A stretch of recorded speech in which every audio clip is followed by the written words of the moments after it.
নমস্কাৰ মই সমীৰণ বৰা আৰু স্বাগতম জনাইছো আটাইকে ক্লাছ 10 ৰ জেনেৰেল সায়েন্সৰ এটা নতুন ভিডিঅলৈ আজিৰ এই ভিডিঅটোত আমি মানুহৰ চকু আৰু বাৰেবৰণীয়া পৃথিৱী এই চেপ্টাৰটো আমি ওৱান শ্বটত কমপ্লিট কৰিম লাগে ইয়াত 1 ঘণ্টা লাগক বা 2 ঘণ্টা লাগক এই চেপ্টাৰটোৰ ওপৰত ইউটিউবত বহুত ডাউট ছুটি থাকে বহুত কমেন্ট দি থাকে সো কনসেপ্টটো বহুতখিনি আছে চেপ্টাৰটোত বুজিবলগীয়া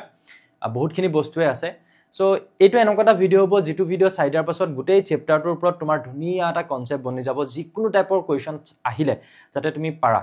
সো স্পেশালি এক্সামৰ আগত যদি কোনোবাই এই ভিডিঅটো চাই আছে মই ভাবো তোমালোকৰ বহুতে বেছি বেনিফিট হ'ব সো পলম নকৰ আৰম্ভ কৰো ক্লাছটো সো মানুহৰ চকু আৰু বাৰেবৰণীয়া পৃথিৱী চেপ্টাৰটোৰ আগত তোমালোকৰ আৰু এটা চেপ্টাৰ আছিল যেটো আছিল পোহৰ প্ৰতিফলন আৰু প্ৰতিসৰণ সো সেই চেপ্টাৰটোত আমাৰ অকনমান লেন্সৰ আইডিয়া দিয়া হৈছিল থুলমুলকে আমি অকনমান লেন্সৰ আইডিয়াটো এই চেপ্টাৰটো জানিব লাগিব যদি কোনোবাই আগৰ চেপ্টাৰটো চোৱা নাই তেতিয়াহলে মই ডেসক্ৰিপচনত লিংক দি দিম আমাৰ গোটেই প্লেলিষ্টটো এতিয়ালৈকে আমি যিমানখিনি ক্লাছ ইউটিউবৰ যোগেদি আগবঢ়াইছো তোমালোকে পাবা এটা কথা হল যে আমি সেই চেপ্টাৰটোত পোহৰৰ প্ৰতিফলন আৰু প্ৰতিসৰণৰ কথা যে পঢ়িছিলো তাত আমি পোহৰক এটা ৰশ্মি হিচাপে লৈছিলো হয়নে আৰু সেই পোহৰ ৰশ্মি কেনেকে ধৰণে লেন্সৰ মাজেদি প্ৰতিসৰণ হয় আমি হিয়া পঢ়িছিলো সো এই চেপ্টাৰটোত আমি যেতিয়া মানুহৰ চকুৰ কথা আমি পঢ়িবলৈ যাম প্ৰথমতে আমি মানুহৰ চকুতেনো কেনেকে কাম কৰে আমি হিয়া যেহেতু পঢ়িব লাগিব চেপ্টাৰটো যেহেতু তোমালোকে নিশ্চয় কিতাপখনত চাই সো তাৰ কাৰণে তোমালোকক অকনমান প্ৰতিসৰণৰ কনসেপ্টটো লাগিব থুলমুলকে হলো বুজি পাইছা সো কেনেকুৱা ধৰণৰ কি বস্তু আছে এনে মই একবাৰ মনত পেলাই লওঁ নেকি যে প্ৰথমতে তোমালোকে পঢ়িব লাগিব যে মানুহৰ চকুতেনো কেনেকে কাম কৰে তাৰ পিছত তোমালোকে পঢ়িব লাগিব যে মানুহৰ চকুটোত থকা বিকাৰ কি হ'ব পাৰে তেতিয়া তোমালোকৰ আহিব মায়োপিয়া হাইপাৰমেট্ৰোপিয়া প্ৰেছবায়োপিয়া হয়নে তাৰ পিছত আহিব যে তাক কেনেকে প্ৰতিকাৰ কৰিব পাৰে তেতিয়া লেন্সৰ কথা আহি যাব তেতিয়া প্ৰতিসৰণৰ কথা আহি যাব তাৰ পিছত লাহে লাহে কিহৰ কথা আহিব তোমালোকৰ যে প্ৰিজমৰ মাজেৰে পোহৰৰ প্ৰতিসৰণ তাৰ পিছত আহি গল যত তোমালোকে বিশ্বৰণ বুলি এটা নতুন বস্তু পঢ়িবলৈ পাবা চেপ্টাৰটোত মই গোটেই বস্তুবিলাক মনত পেলাই দিছো যে কি আহিব পাৰে চেপ্টাৰটো হয়নে তাৰ পিছত তোমালোকে পাবা যে আকাশৰ ৰং নীলা কিয় হয় দেৰিকৈ কিয় সূৰ্য মানে সূৰ্যোদয় বা আমি দুটা বস্তু আমি কওঁ এটা হৈছে পলমকে হোৱা সূৰ্যাস্ত আৰু আগতেকৈ হোৱা সূৰ্যোদয় যে সূৰ্যটো ওলোৱাৰ আগতে আমি সূৰ্যটো আকাশত দেখি পাওঁ ডুব যোৱাৰ পিছতো আমি দেখি পাওঁ কিয় দেখি পাওঁ হেকিটা আছিল হয়নে অগ্ৰিম সূৰ্যোদয় আৰু পলম সূৰ্যাস্ত আছিল হয়নে তাৰ পিছত আমি পঢ়িছিলো তিনডেলৰ পৰিঘটনা আমি পঢ়িব লাগিব তাৰ পিছত আৰু কি আছিল তৰাই কিয় তীব্ৰাই থাকে বায়ুমণ্ডলীয় প্ৰতিসৰণ বুলি কলে কি বুজা ৰামধেনু কেনেকে গঠন হয় বহুত বেছি ইন্টাৰেষ্টিং চেপ্টাৰ হয় আকাশৰ ৰং কিয় মানে নীলা হয় আকৌ বেলি উদয় হোৱাৰ সময়ত আৰু ডুব যোৱাৰ সময়ত বা মাৰ যোৱাৰ সময়ত কিয় আকাশখন ৰঙা ৰঙৰ হয় গোটেইবিলাক বস্তু এটা চেপ্টাৰত ভৰাই থোৱা আছে বুজি পাইছা হেকাৰণে কৈছো যে বহুত বেছি কনসেপচুৱেল হয় চেপ্টাৰটো আৰম্ভ কৰো সো প্ৰথমতে আমি এতিয়া পঢ়ি লওঁ মানুহৰ চকুটোৰ ওপৰত আমি যেতিয়া মানুহৰ চকুটোৰ কথা কও আমি এনেকে ধৰণে দেখি পাওঁ ফ্ৰন্টৰ পৰা চালে এটো হৈছে আমাৰ চকুৰ মেইন পাৰ্ট হয়নে আমি চকুৰ মনিটো বুলি কওঁ আমি জেনাৰেলি কিন্তু গুটেইটো আসলতে চকুৰ মনি নহয় আমি এটা পঢ়িবলৈ গৈ আছো হেতুৰ ওপৰত সো এফালৰ পৰা চালে আমি এটো চকুৰ মনিটো দেখি আছো কিন্তু হে তাৰ ভিতৰলে যদি আমি গুছি যাওঁ হে চকুটোৰ বিভিন্ন ধৰণৰ কিছুমান পাৰ্টস থাকে আৰু কাখৰ পৰা চালে আমাৰ চকুটো আসলতে এনেকুৱা এফালৰ পৰা যদি চোৱা এনেকুৱা ধৰণৰ এটা ডাঙৰ বল সদৃশ হয়নে যাক আমি আইবল বুলি কওঁ বা অক্ষিগোলক বুলি কওঁ সো আমি মেইন পঢ়িবলগীয়া বস্তু হ'ব এতিয়া এইটো তোমালোকৰ কিতাপখনত এনেকুৱা ধৰণে এক্সপ্লেইন কৰা হৈছে চাবা যে কেইটামান অংগ পতংগ মানে এনেকুৱা ধৰণৰ বস্তু পাৰ্টস তাৰ মানে ধৰি লোৱা যেনেকে আমি মানুহটো বুলি কোৱাৰ লগে আমাৰ চকু কাণ নাক হাত ভৰি এইবিলাক আছে হয়নে নহয় দাঁত জিভা সো ঠিক তেনেদৰে চকুটোৰ কিছুমান বেলেগ কাম কৰিবৰ কাৰণে বেলেগ তাৰ ভিতৰতে কিছুমান পাৰ্টস আছে তাৰ মানে সো প্ৰথমতে আমি সেই বস্তুখিনি চিনি পাই ল'ব লাগিব ঠিক আছে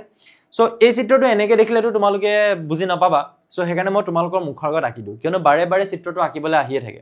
বাৰে চিত্ৰটো আঁকিবলৈ আহিয়ে থাকে সো কেনেকে ধৰণে আঁকিবা বহুতে আঁকিবলৈ অলপ টান পায় সো তোমালোকক মই এটা বেসিক আইডিয়া দি যাম যে কি সিস্টেমত আঁকিলে ইজি হ'ব প্ৰথমতে তোমালোকে এটা কাম কৰিবা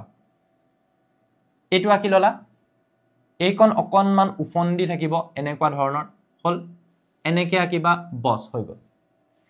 এইটো অকাৰ পিছত তোমালোকে এক ডাবল লেয়াৰ কৰি দিয়া বাকি আমি প্ৰতিটো পাৰ্টছে কেনেকে কি কাম কৰে কি নাম হয় কোড থাকে সব পঢ়িম ঠিক আছে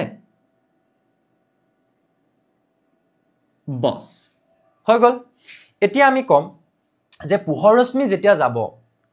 যেতিয়া যাব গৈটো কৰবাত সোমাব লাগিব চকুটোত সোমাব লাগিব সো প্ৰথম চকুটোত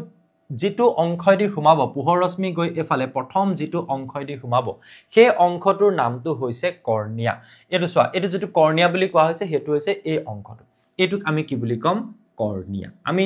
জানিলো কি যে কৰ্ণিয়া কি হয় কৰ্ণিয়া হৈছে আমাৰ চকুৰ আটাইতকৈ বাহিৰৰ অংশ যাৰ মাজেদি পোহৰ প্ৰথম আমাৰ চকুত সোমায় প্ৰথম আমাৰ চকুত সোমোৱাৰ পিছত আমি সিস্টেমেটিক্যালি পঢ়িম দেই প্ৰথমতে আমি কৰ্ণিয়া শিকিম তাৰ পিছত আহি যাব যে চকুত পোহৰ সোমালে এতিয়া কি হ'ব এতিয়া কাৰ মাজেদি পাৰ হৈ যাব আমাৰ চকুৰ মণিটোৰ মাজেদি চকুৰ মণি মানে তোমালোকে এই যেটো দেখিছা হয়নে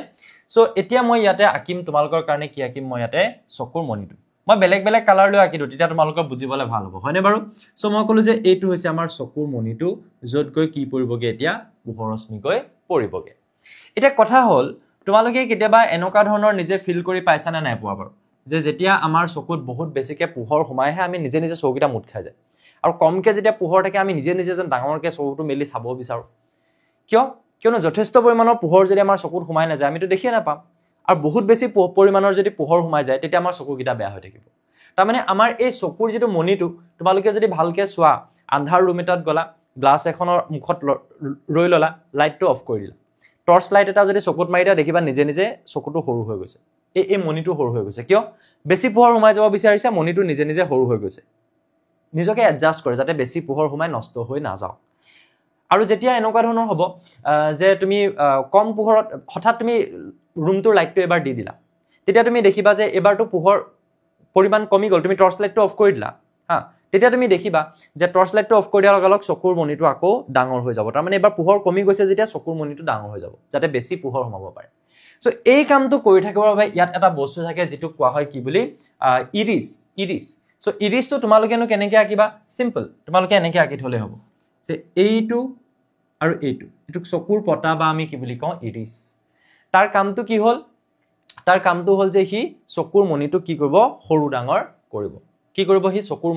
যেটো আমাৰ মণি আছে মণিটোৰ এই মণিটোক আমাৰ সৰু ডাঙৰ কৰিব সেই কামটো তাৰ হয় তাৰ পিছত কি হ'ব তাৰ পিছত ইয়াৰ পিছতে থাকিব এখন লেন্স এটা লেন্সখন মই বেলেগ ধৰণে না আঁকিলো হ'ব লেন্সখন মই ইয়াৰ লগতে আঁকি দিলে হ'ল ইয়াৰ লগতে এইফালে এইখন হৈ গ'ল এখন লেন্স আৰু কি লেন্স থাকে ইয়াতে থাকে এখন উত্তল লেন্স কি লেন্স থাকে উত্তল লেন্স হয়নে মই কৈছিলো নহয় যে ইয়াত লেন্সৰ কথা আহি যাব ইয়াতে কি লেন্স থাকে উত্তল লেন্সখন হৈছে অভিসাৰী যি পোহৰ ৰশ্মিবিলাক চাপ খুৱাই এটা বিন্দুত কি কৰিব মানে প্ৰতিফলিত কৰে মানে চাপ খুৱাই এটা বিন্দুত প্ৰতিবিম্বৰ সৃষ্টি কৰে সো এবাৰ ইয়াৰ পৰা যিবিলাক পোহৰ ৰশ্মি যাব পোহৰ ৰশ্মিবিলাক কাৰ মাজেদি পাৰ হৈ যাব লেন্সখনৰ মাজেদি সো আমি বস্তুবিলাক যেটো চিনাক্ত কৰি গৈ আছো এটো চিনাক্ত কৰিলো এটোক আমি কি বুলি কম আমি কম ইৰিছ ইয়াত তোমালোকে যেটো দেখিছা আমি কি বুলি কম ইৰিছ তাৰ পিছত এই যেটো এইখনক এই যেটো প্ৰথম অংশটো তাক আমি কি বুলি কম চকুৰ মণি কিন্তু তুমি চিত্ৰটো চালে চকুৰ মণি আৰু লেন্সখনৰ মাজত বিশেষ পাৰ্থক্য দেখিবই নোৱাৰিবা লেন্সখনেই যেন চকুৰ মণি এনেকুৱা নিচিনা লাগি আছে কিন্তু লেন্সখনৰ এইফালে থাকে চকুৰ মণিটো তাৰ পিছত থাকে একদম লগতে লাগি থাকে কিখন লেন্সখন সো এইখন হৈছে এখন উত্তল লেন্স তাক আমি সিম্পলি এতিয়া কি বুলি কৈ যাম ইয়াত দেখুৱা হৈছে স্ফটিক মণ্ডিত লেন্স তাৰ মানে এখন কেনেকুৱা ধৰণৰ এখন লেন্স যিখন লেন্স ধৰি লোৱা তোমাৰ ট্ৰান্সপাৰেন্ট লেন্সখনটো অফ কোৰ্স ট্ৰান্সপাৰেন্ট বা কেনেকুৱা হয় স্বচ্ছ হয় সো তাৰ ভিতৰত কিছুমান পানী থকাৰ নিচিনা তাৰ মানে পানী সদৃশ সো আমি জেনাৰেলি লেন্স পঢ়িছিলো আগৰ চেপ্টাৰটোত কিহৰ বুলি গ্লাছৰ ইয়াত গ্লাছৰ লেন্স নাথাকে তাৰ মানে বুজি পাইছা পানী সদৃশ তেনেকুৱা ধৰণৰ স্বচ্ছ পদাৰ্থৰে গঠিত এখন কি থাকে ইয়াতে লেন্স থাকিব এখন হৈছে লেন্সখন সো এতিয়ালৈকে আমি চাৰিটা বস্তু পালো চাৰিটা বস্তু তোমালোকে পৰীক্ষাত কি বুলি লিখিবা যে চকুটো মানৱ চকুটোৱে কেনেকৈ কাম কৰে বুলি ক'লে তোমালোকে প্ৰথমতে চিত্ৰটো আঁকিবা অকাৰ পিছত তোমালোকে কবা যে ইয়াত থকা অংগ বা ইয়াত থকা অংশবিলাক তলত কি কৰা হ'ল ব্যাখ্যা কৰা হ'ল প্ৰথমতে আহি গ'ল কৰ্ণিয়া হেতু অংশ যাৰ মাজেদি প্ৰথমতে কি হয় পোহৰ ৰশ্মি চকুত সোমায় তাৰ পিছত আহি গ'ল চকুৰ মণি যে কৰ্ণিয়াৰ পৰা সোমাই যোৱাৰ পিছত পোহৰ গৈ ক'ত পৰে চকুৰ মণিত পৰে আকৌ এই চকুৰ মণিটো ডাঙৰ সৰু কৰিবলৈ তাত কি থাকে ইৰিছ থাকে তাৰ পিছত তাৰ চকুৰ মণিটোৰ পিছত ইয়াৰ চকুৰ মণিটোৰ ঠিক পিছতে ইয়াত আকৌ কি থাকে এখন লেন্স থাকে মানে লেন্সখন কেনেকুৱা লেন্স এখন উত্তল লেন্স হল হেকিন লাগে আমি বুজি পালো এতিয়া কথা হল আমি চকুৰ যিখন মানে লেন্স থাকে লেন্সখনে গৈ প্ৰতিবিম্বটো ক'ত গঠন কৰিব লেন্সখনে গৈ প্ৰতিবিম্বটো ধৰি লোৱা এখন লেন্সৰ চকুৰ লেন্সখন হল নহয় এই লেন্সখনত যেতিয়া পোহৰ ৰশ্মিবিলাক আহিব আমি কৈছো যে চাপ খাব সো ক'ত গৈ চাপ খলে আমি প্ৰতিবিম্বটো দেখি পাম এই ইমেজটো আমি দেখি পাম এই চকুৰ মণিটোৰ একদম এই অংশটোত যত এখন পৰ্দা থাকে আৰু তাৰ নামটো হৈছে কি ইয়াত আমাৰ দেখুৱা হৈছে অক্ষিপট বা ৰেটিনা আমি তাক কি বুলি কম অক্ষিপট বা ৰেটিনা সো এইখন হৈ গ'ল ধৰি লোৱা অক্ষিপট বা ৰেটিনা এফালে কি থাকে আমাৰ অক্ষিপট বা ৰেটিনা আমি এনেকে ধৰণে দেখাই দিলে হ'ল অলপমান শেডিং কৰি দিলে হৈ যাব তোমালোকে এফালে অক্ষিপট বা ৰেটিনা সো পোহৰৰ ৰশ্মি আমাৰ যাব আৰু যোৱাৰ পিছত আমাৰ পোহৰৰ ৰশ্মি বিলাক গৈ প্লানি কোড পৰিবগে এই অক্ষিপট বা ৰেটিনাত গৈ পৰিবগে অক্ষিপট বা ৰেটিনাত গৈ পৰিবগে বুজি পাইছা এই বাকিবিলাক ৰশ্মি মই দেখাব পাৰো ইয়াতে ধৰি লোৱা এডাল ৰশ্মি গ'ল সেই তাত পৰিলে এডাল ৰশ্মি গ'ল সেই তাত পৰিলে এনেকে ধৰণে পোহৰ ৰশ্মি গৈ সেই অক্ষিপটত প্ৰতিবিম্বৰ সৃষ্টি কৰে অক্ষিপটখনত এখন মই নামকৰণ কৰি দিব পাৰো তেতিয়া হলে এতিয়া মই ইয়াৰ নামটো কি বুলি দিব পাৰো অক্ষিপট এতিয়া অক্ষিপটৰ ওপৰত বা অক্ষিপটখনত থাকে কিছুমান পোহৰ সংবেদনশীল কোষ কি থাকে পোহৰ সংবেদনশীল তাৰ মানে কি পোহৰ পালে হি সেন্স কৰিব পাৰে সংবেদনশীল তাৰ আগলৈ কি হিজৰ কাম বন নাই হি হৈ আছে যেতিয়া পোহৰ আহি পৰিলে হি গম পাই গল ও মই এটা কাম কৰিব লাগে সো পোহৰ গৈ যেতিয়া পৰিব ইয়াৰ কোষবিলাক এনেকুৱা তেতিয়া তাহাঁতি জাগ্ৰত হৈ যায় হাৰ পাই যায় যে কাম কৰিব লাগে আৰু লগালগ তাহাঁতি কাম কৰিবলৈ ষ্টাৰ্ট কৰি দিয়ে সো হে পোহৰ সংবেদনশীল কোষ ক'ত থাকে অক্ষিপটত থাকে বুজি পালো এতিয়া এনেকুৱা হয় নাই যে আমি যেতিয়া যিকোনো এটা বস্তু চাও সাপোজ ডিএসএলআৰ কেমেৰা এটা লৈছা তুমি ফটো মাৰিব বিচাৰিছা সো ফটোখন তুমি দূৰত থকা বস্তু এটা আৰু ওচৰত থকা বস্তু এটা তুমি ধুনিয়াকে ফোকাস কেতিয়া কৰিব পাৰিবা যেটা তুমি লেন্সখন পকাবা এডজাস্ট কৰিবা তাৰ ফোকাসটো হয়নে নহয় তাৰ ফোকেল লেংথটো আমি ফোকাসটো বুলি কওঁ নৰমালি তাৰ মানে ফোকাস দৈৰ্ঘ্যটো সো এই লেন্সখন কোনে পকাব এই লেন্সখনো তুমি কি কৰিব লাগিব এডজাস্ট কৰিব লাগিব যে এই দখত থকা বস্তু দেখিব লাগিব হে দখটো এই দখটো সো বেলেগ বেলেগ ডিসটেন্সত থকা বস্তুবিলাক আমি ফোকাস কেনেকৈ কৰি আমাৰ চকুত ধুনিয়াকে এটা ইমেজ বনাম প্ৰতিবিম্ব সো তাৰ কাৰণে ইয়াত এটা বস্তু লাগে যেটো কোৱা হয় কি বুলি সিলিয়াৰি পেশী যেটো কি বুলি কোৱা হয় সিলিয়াৰি পেশী সো হেতু তোমালোকে এনেকে দিবা মই একদম তোমালোকক সিম্পলেস্ট ডায়াগ্ৰাম এটা দেখাইছো এনেকে ধৰণে আঁকি দিলে হ'ল এটো হৈ গল কি সিলিয়াৰি পেশী সো ক্যামেৰাম্যান জনে এটো মই কি বুলি কৈছো এই ইয়াত তোমালোকে যেটো দেখি পাইছা দেখুৱা হৈছে নে এয়া চোৱা সিলিয়াৰি পেশী সেই বস্তুটো মই ইয়াত ড্ৰ কৰি দিছো দেই ক্যামেৰাম্যান জনে হাতখনেৰে কি কৰিব পাৰে ঘূৰাব পাৰে লেন্সখন এটা চকুৰ ভিতৰত গৈ লেন্সখন কোনে এডজাস্ট কৰি থাকিব সেই কামটোৱে সিলিয়াৰি পেশীয়ে কৰিব কি কৰে আসলতে চকুৰ লেন্সখনক এটা হেঁচা প্ৰয়োগ কৰে হেঁচি দিয়াৰ মাত্ৰ চকুৰ লেন্সখন এনেকৈ হকট হৈ যায় যেতিয়া হকট হৈ যাব তাৰ ফোকাস যোগ্যটো কমি যায় যেতিয়া ক্ষীণ হৈ যায় তাৰ ফোকাস যোগ্যটো বাঢ়ি যায় সো ফোকাস যোগ্য বঢ়োৱা বা কমোৱা কামটো কোনে কৰি থাকে এই সিলিয়াৰি পেশীয়ে কৰি থাকে গতিকে সিলিয়াৰি পেশীৰ কাম কি যে চকুৰ লেন্সখনক হকট বা ক্ষীণ কৰি তাৰ ফোকাস যোগ্য হাল হলনি কৰি বিভিন্ন দূৰত্বত থকা কি বুলি কলো চকুৰ লেন্সখন হকট বা ক্ষীণ কৰি তাৰ ফোকাস যোগ্যৰ হাল হলনি কৰি চকুৰ পৰা বেলেগ বেলেগ দূৰত্বত থকা বস্তুবিলাক বা বিভিন্ন দূৰত্বত থকা বস্তুবিলাক ৰেটিনাখনত স্পষ্টকৈ গঠন কৰোৱাৰ কামটো কাৰ হয় সিলিয়াৰি পেশী মই কৈ দিছো মুখেৰে লাহে লাহে কোনবা যদি নোটছ লিখো বুলি ভাবা লিখি লব পাৰা ওকে সো তাৰ পিছত কি হৈ গল অক্ষিপটৰ কথাটো মই কলোই এতিয়া আৰু কি বাকি থাকিলে ইয়াতে নেত্ৰ স্নায়ু এতিয়া আমি জানো যে আমাৰ যিকোনো আমি যদি ভৰি বুঢ়া আঙুলিটো যদি কোনবাই সিকুটিৰে লগালগ গৈ আমাৰ মাথাত লাগি যায় হয়নে এই আঙুলিটো যদি মই জুইত দিদু লগালগ মই মোৰ সেন্সটো ক'ত হইব আমাৰ দিমাগত মানে মগজুত গম পাই যায় আৰু লগালগ আমি হাতখন আঁতৰাই আনিম সো ঠিক তেনেদৰে চকুত যে পোহৰ আহি হুমালে সেই যেটো মানে সংকেত সেই সংকেতটো এটা কলৈ যাব লাগিব ব্ৰেইনলৈ যাব লাগিব তেতিয়া আমি বস্তুটা দেখি পাম সো ব্ৰেইনলৈ যেতিয়া বস্তুটো যাব হি কি পোহৰ সংকেত হিচাপে না যায় হি বৈদ্যুতিক সংকেতলৈ ৰূপান্তৰিত হয় কি বুলি কৈছো মই যেটো আমাৰ পোহৰ আছিলে সেই পোহৰ সংকেতটো কলে ৰূপান্তৰিত হ'ব বৈদ্যুতিক সংকেতলৈ ৰূপান্তৰিত হ'ব আৰু এই বৈদ্যুতিক সংকেতলৈ ৰূপান্তৰিত কোনে কৰিব এই যিবিলাক তোমালোকে দেখিছা অক্ষিপটত থকা পোহৰ সংবেদনশীল কোষবিলাক তাহাঁতি পোহৰ আহি যেতিয়া পৰিব পোহৰ বিলাকক বৈদ্যুতিক সংকেতলৈ ৰূপান্তৰিত কৰিব আৰু কৰি মগজুলে পঠাই দিয়া যেটো ৰাস্তা সেই ৰাস্তাটোৰ নামতে হৈছে নেত্ৰ স্নায়ু তাৰ নামতে হৈছে কি নেত্ৰ স্নায়ু আৰু মই এটা কথা প্ৰথমতে কৈ লব পাৰিলো হেতেন তোমালোকক কবলে পাহৰিলো ষ্টিল এটা কৈ দিও যে চেপ্টাৰটো যেটো নাম আছিল পোহৰ মানুহৰ চকু আৰু বাৰে বৰণীয়া পৃথিৱী বাৰে বৰণীয়া মানে বিভিন্ন ৰঙৰ পৃথিৱী সো আমাৰ পঞ্চ ইন্দ্ৰিয়ৰ ভিতৰত আমাৰ চকুটো যদি নাথাকে আমি কেতিয়াও ৰং দেখি নাপাওঁ বুজি পাইছা সো আমাৰ চকুটো কিহৰ লগত জড়িত আমি ৰং দেখিবৰ বাবে কিবা এটা মই পেনটো মই চুইছ আছো মই গম পাই যাম এটো পেন হয় বাট তাৰ ৰংটো মই দেখি নাপাওঁ যদি মোৰ চকুটোৱে মই নেদেখো হয়নে সো মানুহৰ দেখাটোৱে যে নাথাকিব বা চকু যেতিয়া নাথাকিব আমি বাৰে বৰণীয়া পৃথিৱীত যিমান ৰং আছে এটাও ৰং আমি দেখি নাপাওঁ সো ৰং দেখিবৰ কাৰণে আমাক চকু লাগিব সো বাৰে বৰণীয়া পৃথিৱীখন তোমাৰ কাৰণে কিয় বাৰে বৰণীয়া হৈছে কিয়নো তুমি তাক চকুৰে দেখিছা সেই কাৰণে চেপ্টাৰটোৰ নামটো হৈছে মানুহৰ চকু আৰু বাৰে বৰণীয়া পৃথিৱী গতিকে আমাৰ এই নেত্ৰ স্নায়ুৱেদি কি হ'ব এই বৈদ্যুতিক সংকেত হৈ গুচি যাব কোনবিলাক গুচি যাব পোহৰ সংকেতবিলাক বৈদ্যুতিক সংকেত হৈ গুচি যাব আৰু তেতিয়া আমি দেখি পাম সো মই যদি কনক্লুজন তোমালোকক দি দিব বিচাৰো কি বুলি কম যে আমাৰ চকুটো এটা অক্ষী গোলকৰ দ্বাৰা গঠিত হৈ আছে তাৰ বাহিৰৰ অংশটোক কোৱা হয় কৰ্ণিয়া কৰ্ণিয়া দি প্ৰথম পোহৰ ইয়াত পৰে পৰাৰ পিছত গৈ কোট সোমাইগে চকুৰ মণিত পৰে চকুৰ মণিটো সৰু ডাঙৰ কৰিবলৈ তাত থাকে ইৰিস তাৰ পিছতে থাকে এখন লেন্স যাতে পোহৰ ৰশ্মি কি কৰিব পাৰে অক্ষিপটত গৈ এটা প্ৰতিবিম্ব গঠন কৰিব পাৰে লেন্সখনে বিভিন্ন দূৰত্বত থকা বস্তু তাৰ ফোকাস দৈৰ্ঘ্যটো কম বেছি বা হকত লেন্সখনৰ মানে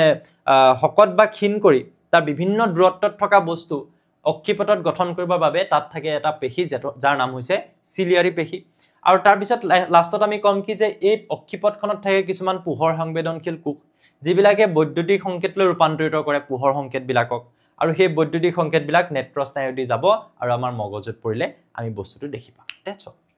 That's all. ইয়াৰ আৰু এটা বস্তু কৈছে যে নেত্ৰমেট আমাৰ অক্ষী গোলকটো এটা যেনেকৈ বেলুন এটা যেতিয়া আমি ফুলাই দিওঁ বেলুনটোৱে বেলুনৰ শেপটো কিয় লৈ থাকে ভিতৰত বায়ু থাকে সো ঠিক তেনেদৰে এই চকুৰ যেটো গোলক আছে সেই গোলকৰ শেপটোত কিয় থাকিব তাৰ ভিতৰত কিবা নহয় কিবাটো থাকিব লাগিব যাতে বাহিৰলৈ প্ৰেছাৰ দি থাকিব পাৰে সো সেই যেটো বস্তু ভিতৰত থাকে লিকুইড এটা বস্তু তাক কি বুলি কোৱা হয় নেত্ৰমেট বুজি পাইছো সো নেত্ৰমেট হৈছে এটা জুলীয়া সদৃশ পদাৰ্থ যেটো আমাৰ অক্ষী গোলকটোৰ ভিতৰত থাকে যাতে অক্ষী গোলকটোৰ আকাৰটো তাত নিৰ্দিষ্ট হৈ থাকে দ্যাটস অল পাৰিম নে আমি সবে ৰেকৰ্ডিং হৈ আছে তো কেতিয়াবা আকৌ নোহোৱা হৈ যায় সো এটা আমি বুজিলো বুলি ভাবি লৈছো আহি যাও এটা ইয়ালে ওকে নেক্সট আহি যোৱা ইয়াতে উপযোজন ক্ষমতা পৰীক্ষাত চাগে প্ৰতিটো পৰীক্ষাতে এটো কোৱেশ্চন আহে নেকি উপযোজন ক্ষমতাৰ ওপৰত এই যেটো উপযোজন ক্ষমতা বা পাৱাৰ অফ একমোডেশন হেতু কিহৰ লগত জড়িত এই চিলিয়াৰী পেশীটোৰ লগত জড়িত আমি যেটা পঢ়োতে কৈছিলো যে লেন্সখন হকত ক্ষীণ কোনে কৰিব পাৰে চিলিয়াৰী পেশীটোৱে সো এই হকত ক্ষীণ কৰিব পৰা যেটো ক্ষমতা তাকে কি বুলি কোৱা হয় তাকে কোৱা হয় তোমাৰ উপযোজন ক্ষমতা ঠিক আছে এটা আমাৰ কিতাপৰ ল্যাঙ্গুৱেজত যদি আমি চাও কিনো লিখা আছে চাওচোন একবাৰ যে চকুৰ লেন্সখন আহযুক্ত জেলি সদৃশ পদাৰ্থৰে গঠিত এক নম্বৰ কোৱেশ্চন চকুৰ লেন্সখন কিহৰ দ্বাৰা গঠিত আহযুক্ত জেলি সদৃশ পদাৰ্থৰে গঠিত ইয়াৰ ভিতৰত যিবিলাক পদাৰ্থ জেলি সদৃশ আৰু আহযুক্ত ইয়াৰ বক্ৰতা কিছু পৰিমাণে চিলিয়াৰী পেশীয়ে হালহলনি কৰিব পাৰে বক্ৰতা মানে এই বক্ৰতাটো ধৰিলোৱা তোমালোকক মই দুখন লেন্স দেখাম হা ধৰিলোৱা মই এখন লেন্স দেখালো দেখিছানে হকত আৰু এখন লেন্স দেখালো দেখিছানে ক্ষীণ সো এই লেন্সখনৰ ক্ষেত্ৰত কি হ'ব আৰু এই লেন্সখনৰ ক্ষেত্ৰত এটা ডাঙৰ ডিফাৰেন্স আহিব চাবা দেই মই এখন তলত দেখাম এখন ওপৰত দেখাইছো এখন আৰু এখন মই এনেকৈ দেখাইছো সো এইখন লেন্স বেছি এনেকুৱা বক্ৰতা বেছি কাৰ্ভ হৈ আছে দেখিছেনে নাই সো এই লেন্সখন আৰু এই লেন্সখনৰ ক্ষেত্ৰত এটা ডাঙৰ ডিফাৰেন্স আছে কি আছে চাবা হা এই লেন্সখনৰ ক্ষেত্ৰত তুমি যদি ইমাজিন কৰি লোৱা সেই গুটেই গোলকটো এনেকুৱা ধৰণে পাবা হয়নে নহয় আমি এই গোলকটো যদি গুটেটো আমি অকমান ভালকে আকো দেই এনেকুৱা ধৰণে পালা সাপোজ হা তাৰছত ইয়াৰ ক্ষেত্ৰত যদি গোলকটো তুমি ইমাজিন কৰিবলৈ যোৱা তেতিয়াহলে গোলকটো কেনেকুৱা ধৰণৰ হ'ব বেছি ডাঙৰ হ'ব হবনে নহয় যেতিয়া আমি বক্ৰতা বেছি পাম তেতিয়া তাৰ ক্ষেত্ৰত তাৰ মানে তুমি কি কম পাবা গম পাইছা ইয়াৰ ক্ষেত্ৰত এই যেটো সি সেই সি টো অৰ্থাৎ আমি যাক কি বুলি কম যে এখন লেন্সৰ এই যেটো এটো আলোক কেন্দ্ৰ বুলি কোৱা হয় ইয়াৰ পৰা সি লৈকে দূৰত্ব কি বুলি কওঁ r বুলি কওঁ সো এই r আৰু তাৰ আধাত থাকিলে f সো এটো f হ'ল ইয়াৰ ক্ষেত্ৰত কি হ'ব ইয়াৰ পৰা সি টো ইমান মানত থাকিব সো f টো ইমান মানত থাকিব সো এইটো হ'ব ফোকাস দৈৰ্ঘ্য সো তাৰ মানে যিমানে ক্ষীণ হ'ব ফোকাস দৈৰ্ঘ্য বেছি হ'ব কিয়নো এই বক্ৰতা কম তাৰ মানে হি গোলকটো এটা ডাঙৰ গোলকৰ অংশ হ'ব লাগিব এই লেন্সখনৰ এই পৃষ্ঠখন ডাঙৰ গোলকৰ ডাঙৰ ব্যাসাৰ্ধৰ বাবে ডাঙৰ ফোকেল লেংথ বা ফোকাস দৈৰ্ঘ্য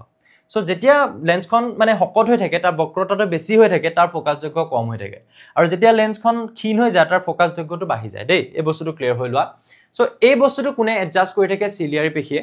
তাৰ পিছত কৈছে যে পেশীবোৰ যেতিয়া শিথিল অৱস্থাত থাকে তেতিয়া লেন্সখন ক্ষীণ হয় সো মই যদি এডাল স্প্ৰিঙৰ কথা ভাবো হা ধৰিলোৱা কোন দেখাও ইয়াতে দেখাও এডাল স্প্ৰিং আছে ধৰিলোৱা স্প্ৰিংডালক মই চেপা মাৰি ধৰি এনেকে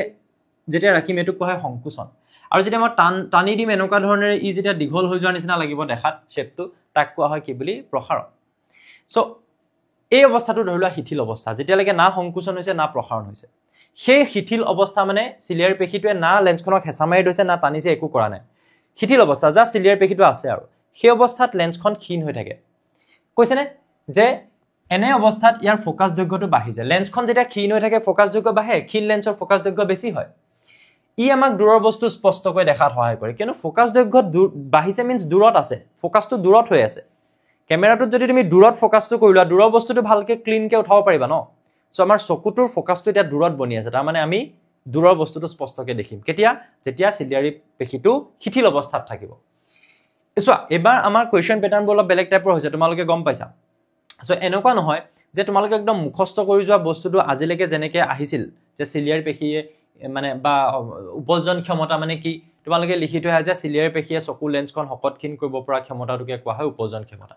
এটা কিতাপত যিবিলাক লাইন দিয়া হৈছে প্ৰতিটো লাইনে তোমাক কিবা এটা ক'বলৈ ট্ৰাই কৰা হৈছে সো তাৰ পৰা কনসেপচুৱেল কোৱেশ্চনো আহি যাব পাৰে যদি তোমাক সোধে যে চকুৰ চিলিয়াৰী পেশীটো যেতিয়া শিথিল অৱস্থাত থাকে তেতিয়া লেন্সখনৰ ফোকাস দৈৰ্ঘ্য ক'ত থাকে কি ক'বা তেতিয়া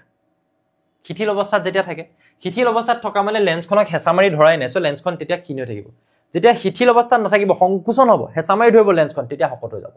আৰু শকত লেন্সৰ ফোকাস দৈৰ্ঘ্য কি হয় কম হয় ক্ষীণ লেন্সৰ ফোকাস দৈৰ্ঘ্য কি হয় বেছি হয় তো কোৱেশ্চন কি আহিব তুমি পাত্তা নাপাবা যদি তোমালোকে এমসিকিউ পঢ়ি যোৱা দেই বহুত চিৰি থাকা ন তোমালোকে চাই এমসিকিউ আনক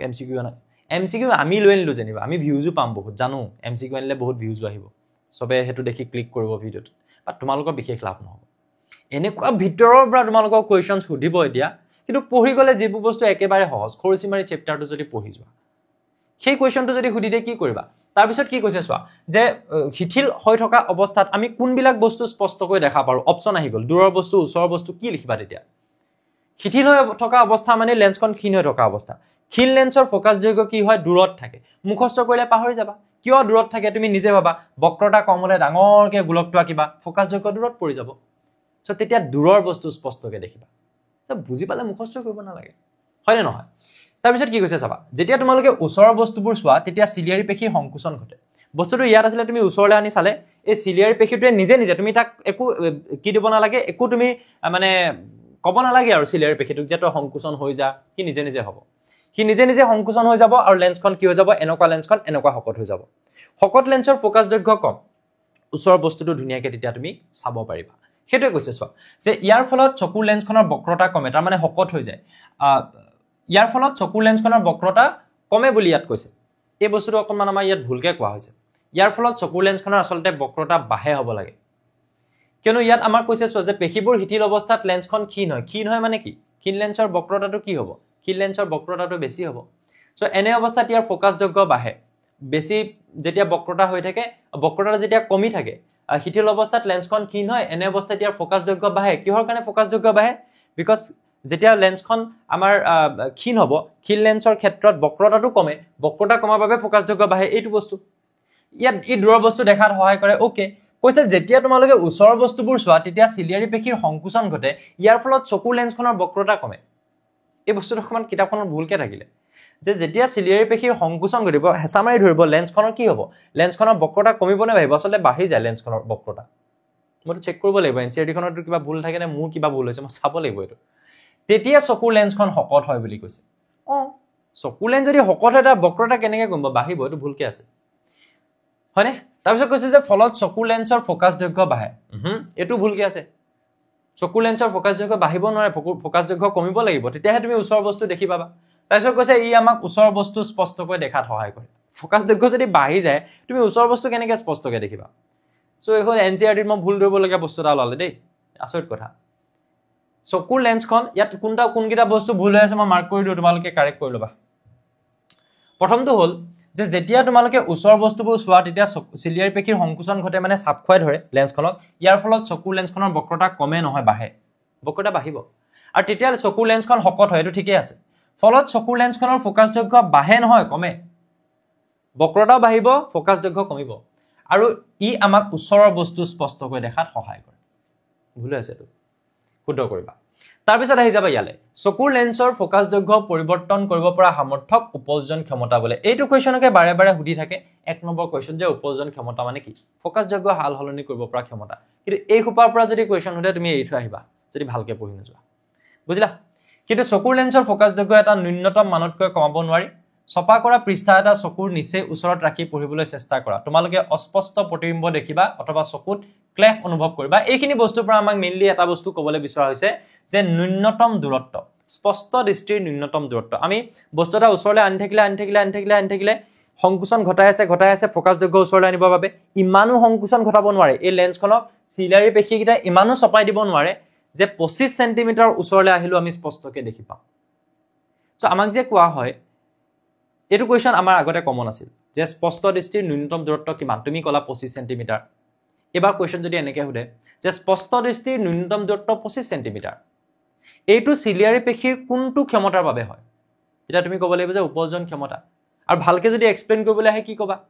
যে সংকোচনৰ বাবে হয় নে প্ৰসাৰণৰ বাবে কিহৰ কাৰণে তেতিয়া তুমি কবা যে চিলিয়াৰী পেশীটো যেতিয়া ওচৰ বস্তু চাবলগীয়া হয় কি সংকোচন ঘটায় চকু লেন্সখন হকত কৰিবৰ কাৰণে যাতে ফোকাস যোগ্যটো কম হয় ফোকাস যোগ্য কম ওচৰতে বনিলে ওচৰ বস্তু দেখিবলৈ কিন্তু ইয়াৰ এটা লিমিট আছে কিমান সংকোচন কৰিব পাৰিব লেন্সখন হকত কৰি একদম বহুত হকতটো কৰি দিব নোৱাৰে কি সংকোচন কৰি কিমান সংকোচন কৰিব পাৰিব যেনেকৈ স্প্ৰিংডাল চাপ খাই তুমি এটা নিৰ্দিষ্টলৈকে তুমি চাপ খাব পাৰিবা আৰু নোৱাৰা সো ঠিক তেনে ধৰণেৰে এই চিলিয়াৰী পেশীটো সংকোচন হোৱাৰ এটা কি থাকে লিমিট থাকে সেই লিমিটটো ক্ৰছ কৰি যোৱাৰ পিছত ই আৰু যেতিয়া সংকোচন কৰিব নোৱাৰিব ওচৰলৈ চোৱা কাহিনীটো কি চলি আছে চাবা এই বস্তুটো ওচৰলৈ আনি আছো চিলিয়াৰী পেশীকেইটাই মোৰ লেন্সখন হেঁচা মাৰি ধৰি আছে যাতে লেন্সখন হকত হৈছে আৰু ওচৰৰ বস্তুটো মই দেখি আছো আৰু ওচৰলৈ আনিছো এতিয়া চিলিয়াৰী পেশীটোৱে আৰু তাক কি কৰিবলগীয়া হ'ল সংকোচন আৰু নোৱাৰে আৰু কৰিব সো কিমান সেন্টিমিটাৰলৈকে পাৰিব আমি চকুৰ পৰা 25 সেন্টিমিটাৰলৈকে দেখি পোৱালৈকে যিমানটো সংকোচন কৰিব পাৰে সিমানে পাৰে সেইকাৰণে স্পষ্ট দৃষ্টিৰ ন্যূনতম দূৰত্ব হৈছে 25 সেন্টিমিটাৰ তাতকৈ ওচৰলৈ আনিলেও তুমি দেখি নোপোৱা তাক list distance of distinct vision বুলিও কোৱা হয় ওকে আৰু তাৰ পিছত তাক আমি নিকট বিন্দু বুলিও কওঁ হয়নে আৰু এটা বস্তু কোৱা হৈছে প্ৰাপ্তবয়স্ক যুৱক যুৱতীৰ সুস্থ চকুৰ বাবে এই নিকট বিন্দু চকুৰ পৰা প্ৰায় 25 সেন্টিমিটাৰ এতিয়া যেতিয়া আমাক সুস্থ চকু বুলি ক'ব বা সুস্থ ব্যক্তি বুলি ক'ব এই চেপ্টাৰটো তুমি বুজিব লাগিব যে চকুটো ভাল মানুহৰ না মায়োপিয়া আছে না হাইপাৰমেট্ৰোপিয়া আছে না প্ৰেছবায়োপিয়া আছে হেজন সুস্থ মানুহ সুস্থ মানে হেজন হ'ব ইয়াত দেই ইয়াত মানে সুস্থ মানে কাৰ যাৰ লিভাৰ কিডনি ভাল আছে বুলি হেতু নহয় কানেৰে ভালকে শুনে নহয় এই চেপ্টাৰটোৰ সুস্থ মানে বুজিবা চকুৰে চশমা নুলুৱাকে মই সুস্থ নহয় তাৰ মানে চাব গলে মই চশমা পিন্ধু ন মই চকুটোৰ ক্ষেত্ৰত যদি চাবলৈ যাওঁ মই সুস্থ নহয় কাৰণ মোৰ কিবা এটা বেমাৰ আছে মোৰ মায়োপিয়া আছে মই দূৰৰ বস্তু স্পষ্টকৈ দেখি নোপোৱা মোৰ বেমাৰটো আছে সেইকাৰণে মই চশমা পিন্ধিছো ডাঙৰ বেমাৰ নহয় এইবিলাক বাট সংশোধন কৰিব পাৰি কিন্তু আছে বুজি পাইছা চকুটোৱে নৰ্মেলি যেতিয়া কাম কৰিব তাক তুমি ক'বা সুস্থ ব্যক্তি বুলি বাৰু তাৰমানে ইয়াৰ পৰা মই গম পালো চকুৰ নিকট দূৰত্ব 25 সেন্টিমিটাৰ আৰু কিয় হ'ল হেতু গম পালো তাৰ পিছত কোৱা হৈছে যে দূৰবিন্দু ক'ত থাকে অসীমত তুমি যিমান দূৰলৈ চাব বিচাৰা তুমি চকুটোৰে চাব পাৰা তুমি সূৰ্যটো চাব পাৰা তুমি চন্দ্ৰ চাব পাৰা অসীমত আছে দেখি পোৱা হয়নে কিন্তু তুমি আমেৰিকাখন দেখি নোপোৱা কেলে মুখৰ আগত ঢেৰ কিবা আছে হেতু কাৰণে কোনোবাই ভাবিব পাৰে ন যে আমেৰিকাখনটো পৃথিৱীতে আছে কিয় দেখা নাই আমেৰিকাখন যদি তুলি পেলানি আকাশত দাঙি ধৰা তেতিয়া তুমি আমেৰিকাখনো স্পষ্টকৈ দেখি পাবা তাৰমানে চকুৰ দূৰবিন্দু দূৰত আটাইতকৈ কিমান দূৰলৈকে দেখি পায় অসীমলৈকে সেইখিনি বস্তু হ'ব আৰু এটা বস্তু ইয়াতে আছে চোৱা এইখিনি মই বুজি পালা বুলি ভাবি লৈছো হা এই বস্তুটো চাবা যে কেতিয়াবা বয়সীয়াল মানুহৰ চকুত স্ফটিকেৰে গঠিত লেন্সখন দুগ্ধ সদৃশ আৰু অস্পষ্ট হৈ যায় তোমালোকে বুঢ়া মানুহৰ চকুবিলাক দেখিছে কিবা ধোঁৱা মানে গাখীৰৰ চামনি নিচিনা এটা পৰি যায় এইটো কেটাৰেক্ট পৰা বুলি কোৱা হয় আৰু এইটো আংশিকভাৱে বা সম্পূৰ্ণকৈ দৃষ্টিশক্তি লোপ পায় এইটো যেতিয়া বাঢ়ি গৈ থাকে তুমি ভাবা চামনি এটা পৰিছে এইটো বাঢ়ি গৈ আছে তো তেতিয়া এটা সময় এনেকুৱা আহিব পাৰে যে সম্পূৰ্ণকৈ মানুহজনে নেদেখা হৈ যাব পাৰে আৰু কম হৈ থাকিলে আংশিকভাৱে নেদেখা অলপ দেখে অলপ নেদেখে এনেকুৱা আৰু এইটো ঠিক কৰিব পৰা যায় অস্ত্ৰোপচাৰ বা অপাৰেশ্যন কৰি পুনৰ হেতু ঠিক কৰিব পৰা যায় ওপৰৰ যেটো চামনি পৰিছে সেই চামনিটো কাটি দিলে আমাৰ এই বেমাৰটো ঠিক হৈ যাব নিশ্চয় বুজি পালো পিছলৈ আহো দৃষ্টিৰ বিকাৰ আৰু তাৰ প্ৰকাৰ ইয়াত আমি মেইনলি তিনটা বিকাৰ পঢ়িম কি কৈছে চোৱা যে কেতিয়াবা চকুৰ উপজন ক্ষমতা লাহে হ্ৰাস পাব ধৰে তাৰমানে চিলিয়াৰী পেশীটোৱে যে হেঁচা মাৰি ধৰিছে এৰি দিছে হেঁচা মাৰি ধৰিছে এৰি দিছে এই কামটো কৰোঁতে যেনেকৈ আমি কিবা স্প্ৰিং এডাল যদি গোটেই জীৱনটো ইউজ কৰি থাকো বা বহুত লং টাইমৰ কাৰণে ইউজ কৰি থাকো সেইডাল বেয়া হৈ যোৱাৰ চান্স থাকে তেনেকৈ চিলিয়াৰী পেশীটোৱে কাম কৰি দুৰ্বল হৈ যায় তুমি দিনটোত কিমান বাৰ হাজাৰ বাৰ চাগে তুমি ওচৰৰ দূৰৰ বস্তু চাই থাকা চোৱা নে নোচোৱা সো লগালগ তোমাৰ কি হয় উপজন ক্ষমতাটো ব্যৱহাৰ হৈ আছে চকুৰ চিলিয়াৰী পেশীটো ইউজ হওঁতে এটা সময়ত সি কাম কৰিব নোৱাৰাৰ নিচিনা হৈ যায় তাৰমানে হেতু কথা কৈছে সো তেনেকুৱা অৱস্থাত মানুহে স্পষ্টভাৱে আৰু অনায়াসে বস্তুবোৰ দেখা নাপায় ধুনীয়াকৈ ইজিলি বস্তুবোৰ দেখি নাপায় তাৰমানে স্পষ্টকৈ সো চকুৰ প্ৰতিসৰণমূলক বিকাৰৰ বাবে দৃষ্টিৰ অনুভূতি দুখৰ হৈ পৰে অৰ্থাৎ বেমাৰ কেইটামান আহে কি আহে মেইনলি তিনটা এটা হৈছে মায়োপিয়া এটা হৈছে হাইপাৰমেট্ৰোপিয়া এটা হৈছে প্ৰেছবায়োপিয়া মায়োপিয়াটো কোৱা হয় নিকট দৃষ্টিগ্ৰস্ততা চোৱা মই ইয়াতে তিনিটা বস্তু ক্লিয়াৰ কৰি যাওঁ দুটা বস্তু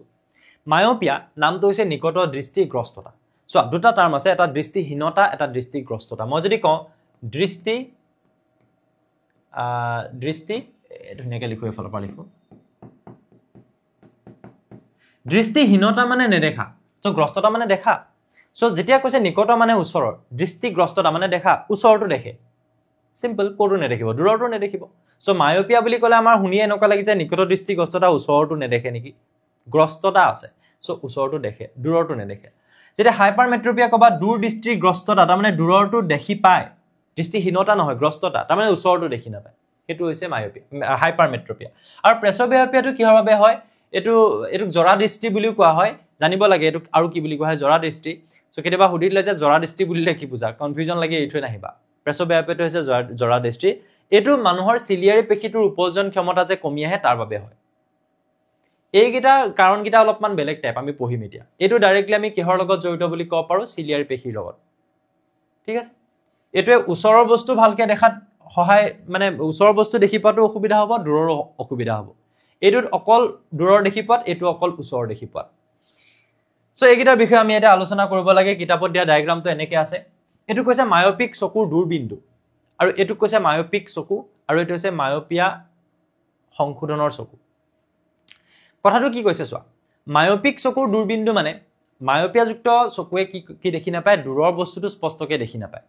সো সেই দূৰৰ বিন্দুটো তাৰ মানে ওচৰত থাকে ইয়াৰ মিনিংটো এই চিত্ৰটোৰ মিনিংটো কি গম পাইছা যে অসীমত থাকিলে ই দেখি নাপালেহেঁতেন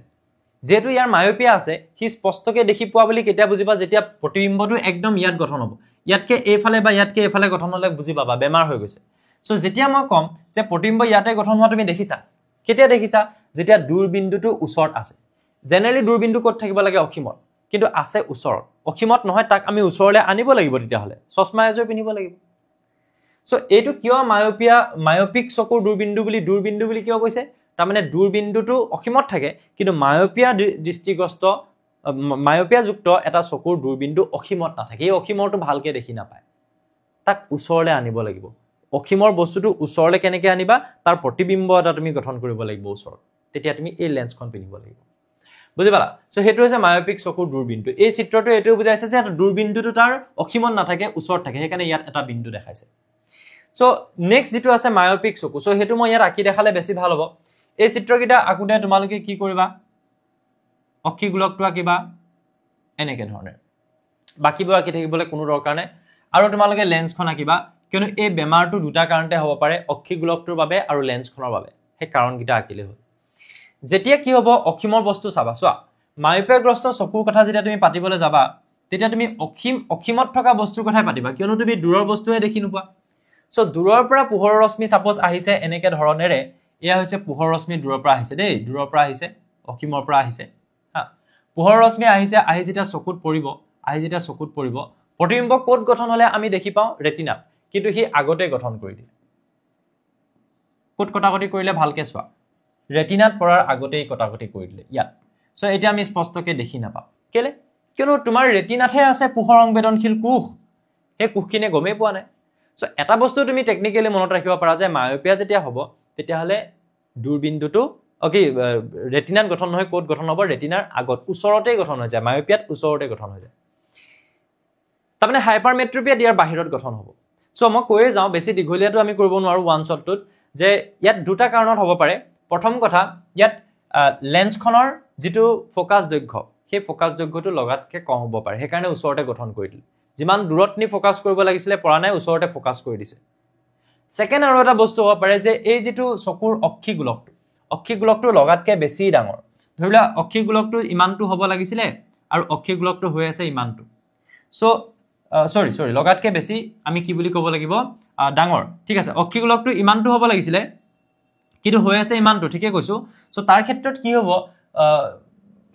ইয়াত গৈ প্ৰতিবিম্ব গঠন হৈছে ঠিকে লেন্সখনে ঠিকে কাম কৰি আছে প্ৰতিবিম্ব ইয়াতে গঠন কৰিছে ধুনীয়াকে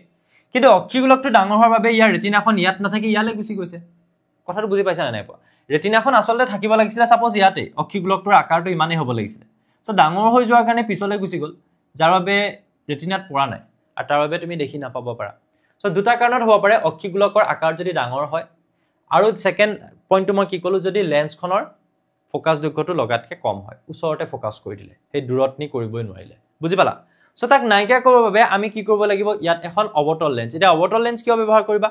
উত্তল লেন্সখনে চাপ খুৱাই ইটো আৰুহে চাপ খুৱাই দিব আৰু যদি উত্তল লেন্সখন লগাই দিয়া অৱতল লেন্সখনে আঁতৰাই নিয়ে সো ওচৰতে চাপ খোৱা ৰশ্মিবিলাকক আৰু অলপ আঁতৰাই নি চাপ খুৱাব লাগিব তাৰ কাৰণে আমি কিহৰ ব্যৱহাৰ কৰিম এখন অৱতল লেন্সৰ ব্যৱহাৰ কৰিম সো এটো সংশোধনীমূলক যেটো চিত্ৰ আছে হেতু তোমালোকে এনেকৈ আঁকিলে হ'ল আকৌ একে ধৰণে তোমালোকে এটো আঁকিলা চোৱা তুমি লেন্সখনকে সংশোধন কৰিব পাৰিবা তুমি গোলকটো ডাঙৰ সৰু কৰিব নোৱাৰা বুজি পাইছা সো হেতু কৰিবলৈ তুমি মুখৰ আগত কি দি দিবা এখন অৱতল লেন্স তুমি ইয়াতে দি দিলা সো অৱতল লেন্সখন যেতিয়া তুমি দি দিবা অৱতল লেন্সখন তুমি যেতিয়া দি দিবা দি দিয়াৰ লগে লগে কি হ'ব এই ওচৰ এই যিবিলাক ৰশ্মি আছে এই ৰশ্মিবিলাক প্ৰতিখনৰ পাছত ইয়াত ডাইৰেক্টলি প্ৰতিবিম্ব গঠন হ'ব এই দূৰৰ পৰা অহা ৰশ্মিবিলাক মই এইবিলাক এনেকে ধৰণে দেখাইছো ওকে এইবিলাক আহি কি হ'ব প্ৰতিখনৰ পাছত ইয়াত পোহৰ ৰশ্মি কি হ'ব একেলগ হ'ব আৰু তাত গঠন হ'ব আমাৰ প্ৰতিবিম্বটো সো হে প্ৰতিবিম্বটো মানে এই ৰখৰ পৰা দূৰলৈ লৈ যোৱা কামটো কৰিলে এতিয়া এই ডায়াগ্ৰামটো এনেকৈ দেখুৱা হৈছে আৰু এটা বস্তু এনেকৈ দেখুৱা হৈছে ইয়াৰ পৰা এইটো যে কৰিলে এইটো হৈছে প্ৰথম চিত্ৰটো চাবলৈ গ'লে এইটো যে দেখিছা ইনফিনিটি আছিলে অসীমত তাক আমি এটা ওচৰলৈ লৈ আনিলো সো এই ওচৰলৈ অনা কামটো এইটো তাৰমানে এইটো কোনে কৰিলে লেন্সখনে কৰিলে আনি প্লানি এই দূৰৰ যেটো অবজেক্ট আছিলে বা লক্ষ্য বস্তু তাক ওচৰলৈ লৈ আনিলে সেই কামটো কৰিলে সো দূৰত থাকিলে দেখি নাপায় ওচৰলৈ আনি লৈ চালে এতিয়া বস্তুটো আমি এনেকৈ বুজি থৈ দিও আৰু ভিতৰলৈ আমি যাবলৈ ট্ৰাই নকৰো একচুয়ালি যাব লাগে চোৱা কাহিনীটো কি হৈ আছে সো যেতিয়া আমি কলো যে এইখন এখন লেন্স হয় কি লেন্স বুলি কৈছো আমি কৈছো অৱতল লেন্স একচুয়ালি কি কৰিছে নো অৱতল লেন্সখনে কি কৰিছে তোমালোকে চোৱাচোন মই দেখাই আছো সো এনেকুৱা হৈছে যে পোহৰ ৰশ্মি ইয়াৰ পৰা গ'ল ইয়াত পৰিলে অলপমান এফালে গুচি গ'ল ইয়াৰ পৰা গ'ল ইয়াত পৰিলে অলপমান এফালে গুচি গ'ল সো অলপমান আঁতৰি যোৱাৰ নিচিনা হৈছে দেখিছানে এই গিটা প্ৰতিখৰিত ৰশ্মিক তুমি যদি এফাললে বহাই দিয়া নিচিনা লাগে তেতিয়াহলে এই গিটা ইয়াত গঠন কৰিব এই ওটো ও মানে এটো হৈছে আমি ও ডেশ বুলি ক'ব পাৰো আসলে আসল যেটো মানে অবজেক্ট বা লক্ষ্য বস্তু আছিল তাৰ এটা প্ৰতিবিম্ব প্ৰথমতে গঠন কৰি ললে ই আকৌ এই প্ৰতিবিম্বটোৰ এটা প্ৰতিবিম্ব কোনে গঠন কৰিব এই চকুৰ লেন্সখনে বুজি পাইছা না বস্তুটো আমি এই বস্তুখিনি স্কিপ কৰি গুছি যোৱা হয় জেনেৰেলি ডায়াগ্ৰামটো এনেকৈ অকা হয় কিন্তু একচুয়ালি কি হয় ইয়াৰ পৰা হি অকমান এনেকৈ আঁতৰি যায় তাৰমানে আঁতৰি যোৱাৰ বাবে এইফালে আহি প্ৰতিবিম্বটো ইয়াত গঠন হয় বুজি পাইছা না বস্তুটো এই দূৰৰ বস্তুটো ওচৰলৈ আনিলে এটা ইয়াৰ প্ৰতিবিম্ব এই লেন্সখনে ফাইনালি ইয়াত গঠন কৰিব কিন্তু আমি ইমান কমপ্লিকেটেড কৰি আঁকিবলৈ দৰকাৰ নাই আমি সিম্পলি এনেকৈ দেখাম লেন্সখন দি দিয়াৰ লগালগ আমি ইয়াৰ পৰা গৈ ডাইৰেক্ট ইয়াত পেলাই দিয়া দেখালে হৈ গ'ল বস আৰু বাকি ইয়াত পৰা ইয়াত গৈ দেখালা আৰু বাকি কি দেখাবা যে এইগিটা আহি প্লানি এই ইয়াৰ প্ৰতিবিম্বটো কোড গঠন কৰিব ইয়াত গঠন কৰিব এই যেটো আমাৰ লক্ষ্য বস্তু আছে তাৰ এটা প্ৰতিবিম্ব ইয়াত গঠন কৰাৰ নিচিনা হ'ব দূৰৰটো দেখি নাপায় ন তাক ওচৰলৈ আনি ললে তাৰমানে সো এইটো যদি আমি বুজি পালো আমি ইয়াৰ পিছৰটো বুজিবলৈ আমাৰ অকমান সহজ হ'ব যত আমি কিহৰ কথা পঢ়ি আছো হাইপাৰমেট্ৰোপিয়া সো ইয়াত নিকট বিন্দুটো তাৰ যত থাকিব লাগে ধৰিলো ইয়াত থাকিব লাগে ইয়াত নাই 25 সেন্টিমিটাৰত নাই দূৰত আছে তাৰ মানে মানুহবিলাকে চাবাচোন এই বস্তুটো দেখা নাই তাক দূৰলৈ নি পঢ়িছে অলপমান এনেকুৱা টাইপৰ হয় কিয়নো হাইপাৰমেট্ৰোপিয়া হলে ওচৰৰ বস্তু দেখি নাপায় ওচৰত থাকিলে নহয় 25 সেন্টিমিটাৰ থাকিলে নহব তাক আৰু দূৰলৈ ধৰিলো মই 25 সেন্টিমিটাৰ স্পষ্টকৈ দেখি পাওঁ কিন্তু কোনোবাজন মানুহ আছে তেওঁ 30 সেন্টিমিটাৰতকৈ ওচৰলৈ আনিলে দেখি নাপায় তেওঁৰ কি বেমাৰ আছে হাইপাৰমেট্ৰোপিয়া নিকট বিন্দুটো দূৰলৈ গুচি যায় ওচৰৰ বস্তু ভালকৈ দেখি নাপায় তাৰমানে সো হাইপাৰমেট্ৰোপিয়া চকুৰ নিকট বিন্দু সাপোজ ইমানটো থাকিব লাগিছিলে হি কোলে গুচি যোৱা দেখাইছো ইয়ালে গুচি গ'ল সাপোজ সো এটো হৈছে হাইপাৰমেট্ৰোপিয়া যুক্ত চকু হাইপাৰমেট্ৰোপিয়া যুক্ত চকু বুলি ক'লে তুমি ইয়াত দূৰৰ পৰা অহা পোহৰ ৰশ্মি দেখাই লাভ নাই কিন্তু বেমাৰটো এনেকুৱা যে ওচৰৰ বস্তুহে দেখি নাপায় সৰি যি কি দেখি নাপায় আমাৰ হাইপাৰমেট্ৰোপিয়া তাৰমানে দূৰদৃষ্টিগ্ৰস্ততা ইয়েস ওচৰটো দেখি নাপায় সো সেই ক্ষেত্ৰত তুমি ওচৰৰ পৰা অহা পোহৰ ৰশ্মিক লৈ তুমি বেমাৰটো দেখুৱা তুমি কি কৰিবা তুমি কবা যে ইয়াৰ পৰা যিবিলাক পোহৰ ৰশ্মি গৈছে গৈ প্লানি সেই বাহিৰত কটাকটি কৰিবগে বাহিৰত সো বাহিৰত যেতিয়া কটাকটি কৰিব আমি কম যে প্ৰতিবিম্বটো অক্ষিপটত গঠন নহল সো কাৰণ ইয়াৰ দুটা হ'ব পাৰে এটা হ'ব পাৰে যে লেন্সখন লগাতকে বেছি ফোকাস দৈৰ্ঘ্যটো বেছি এখানে বাহিৰত গৈ গঠন কৰিছে ফোকাস কৰিছে আৰু এনেকুৱা হ'ব যে অক্ষিগোলকটো ডাঙৰ হ'ব লাগিছিল ইমানটো হ'ব লাগিছিল কিন্তু নহল লগাতকে বেছি সৰু হৈ গ'ল সৰু হৈ যোৱাৰ কাৰণে এই পৰ্দাখন ইয়ালৈ গুচি আহিলে ৰেটিনাখন তাৰ বাবে ইয়াত গঠন হৈ গ'ল আৰু তুমি দেখি নাপাবা সো দুটা বস্তু অক্ষিগোলকটো লগাতকে বেছি সৰু হোৱাৰ বাবেও হ'ব পাৰে বা লেন্সখনৰ ফোকাস দৈৰ্ঘ্য বেছি হোৱাৰ বাবেও হ'ব পাৰে সো ইয়াক আমি কি কৰিব লাগিব এতিয়া আৰু অলপ চাপ খুৱাব লাগিব সো আৰু অলপ চাপ খুৱাৰ বাবে আমি ইয়াত কিহৰ ব্যৱহাৰ কৰিম এখন উত্তল লেন্সৰ আমি ব্যৱহাৰ কৰিম ঠিক আছে এইখিনি বস্তুত অলপ টাইম লাগে বাকিখিনি আমাৰ পটককে হৈ যাব বাৰু ওকে ঠিক আছে এতিয়া আমি কি কৰিলো জাস্ট আমি চিত্ৰটোত কি দেখাম চোৱা আমি এখন উত্তল লেন্স দেখাম বস ইয়াত আমি এখন উত্তল লেন্স আমাৰ ডাঙৰকে দেখাবা লেন্সখন উত্তল লেন্স কিয়নো মোৰ চকুটোৰ লেন্সখনতকে মই পিনি থকা লেন্সখন বহুত ডাঙৰ তোমালোকে নিজে দেখিছা সো সেই হিচাপত কলো এতিয়া তোমালোকে কি কৰিবা এফালৰ পৰা পোহৰ ৰশ্মি যোৱা দেখালা ইয়া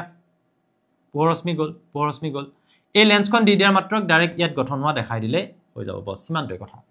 আৰু তাৰ পিছত তোমালোকে এটা ডায়াগ্ৰাম ইয়াত এনেকে এক্সট্ৰাকে যে ড্ৰ কৰিছা হেতু মই এক্সট্ৰাকে বুজাই দিম বেলেগকে তোমালোকে হেতু চিত্ৰ ৰাখিব নালাগে এনেকে দেখালে হ'ল এইটো হৈছে আমাৰ যেটো আমাৰ কোড আছিল প্ৰথমতে ইয়াত আছিল সোৱা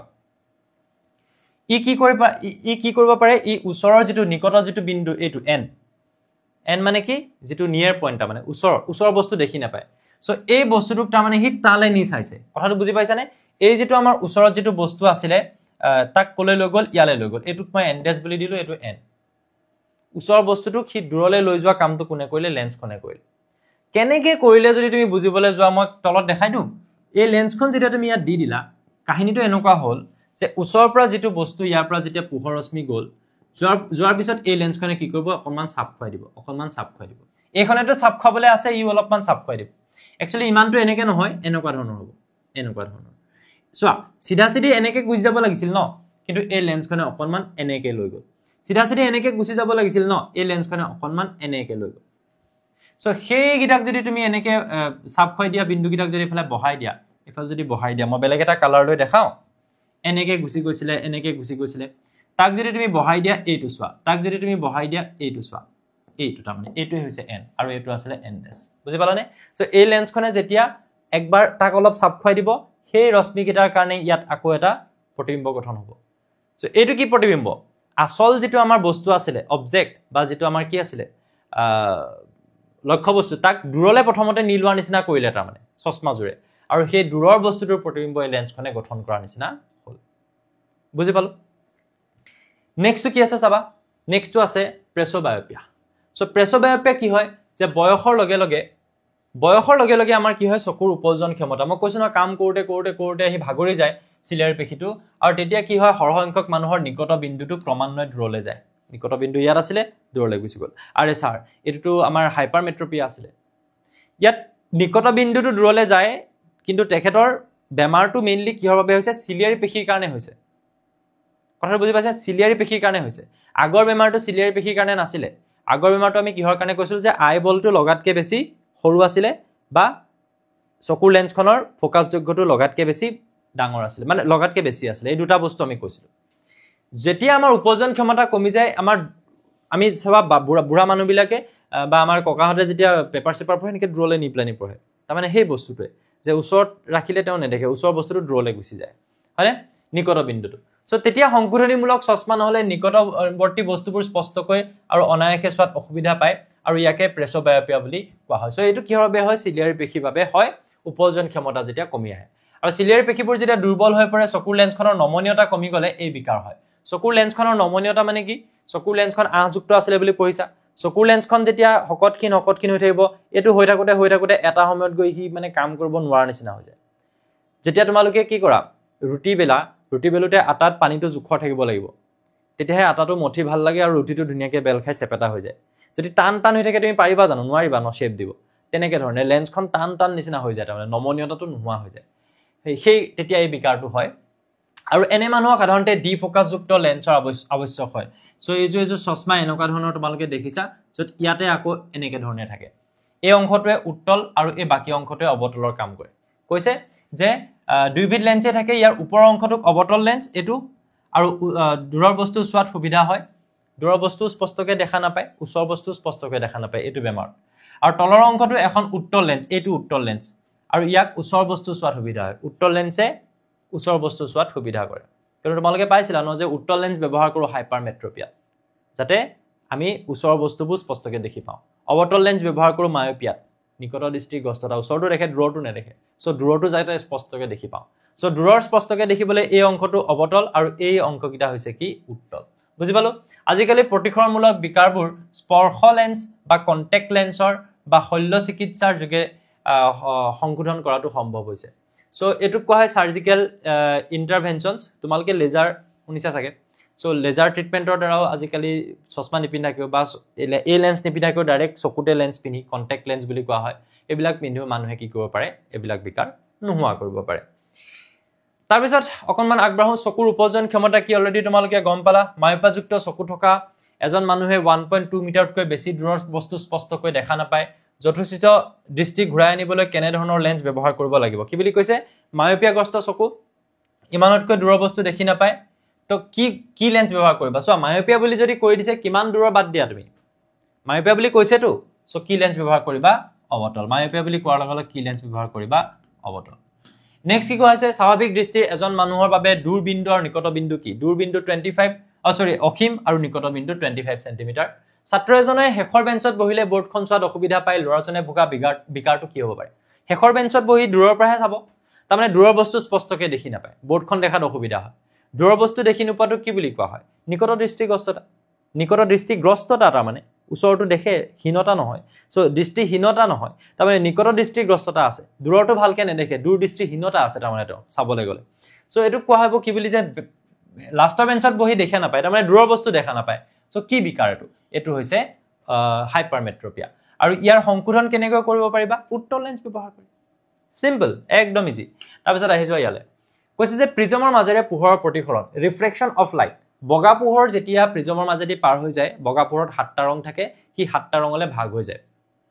এটো কিহৰ বাবে হয় প্ৰিজমটোৰ মাজত যেতিয়া পোহৰ সোমাব পোহৰৰ গতিবেগ হলনি হয় যেতিয়া মাধ্যমৰ হলনি হয় ইয়াত আছিল বায়ু ইয়াত আছিল গ্লাছ সো বায়ুৰ পৰা গৈ যেতিয়া গ্লাছত প্ৰৱেশ কৰিব তাৰ কি হ'ব গতিবেগ হলনি হ'ব তাত বেঙুনীয়া ৰং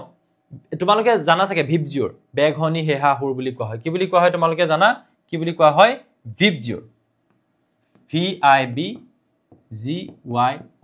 7টা ৰং violet indigo blue green yellow orange red বা তুমি কি বুলি ক'ব পাৰা বেগহনি হেহা হুৰ তাৰমানে বেগুনীয়া ঘননীলা নীলা হেউজীয়া হালধীয়া হুমথিৰা ৰঙা তাৰে ৰঙা ৰংটো আটাইতকৈ কমকে কি হয় ইয়াত কি হ'ব আটাইতকৈ কমকে তোমাৰ বেন্ড হ'ব বা বেকা হ'ব তাৰমানে আৰু যেটো আমাৰ বেঙুনীয়া ৰং আছে সেই বেঙুনীয়া ৰংটো আটাইতকৈ বেছিকে কি হ'ব বেকা হ'ব সো চিত্ৰটো অকমান আকি দেখাবলৈ গলে এনেকুৱা ধৰণৰ হয় যে এটো এটা প্ৰিজম আছে ধৰি লোৱা এই প্ৰিজমটোৰ মাজেৰে বগা পোহৰ ৰশ্মি আহিলে বগা পোহৰ ৰশ্মি যেতিয়া প্ৰিজমত সোমাব ইয়াত কি হ'ব আটাইতকৈ বেছিকে বেকা হ'ব এই বেঙুনীয়া ৰংটো আৰু আটাইতকৈ কমকে বেকা হ'ব কোনটো ৰং এই ৰঙা ৰংটো আৰু তাৰ মাজত কোনটো থাকি যাব ইয়েলো কালাৰটো আৰু তাৰ পিছত হেবিলাক এনেকে ধৰণে ইয়াত ওলাই যাব সো গুটেই চিত্ৰটো মই এতিয়া আকি থকা নাই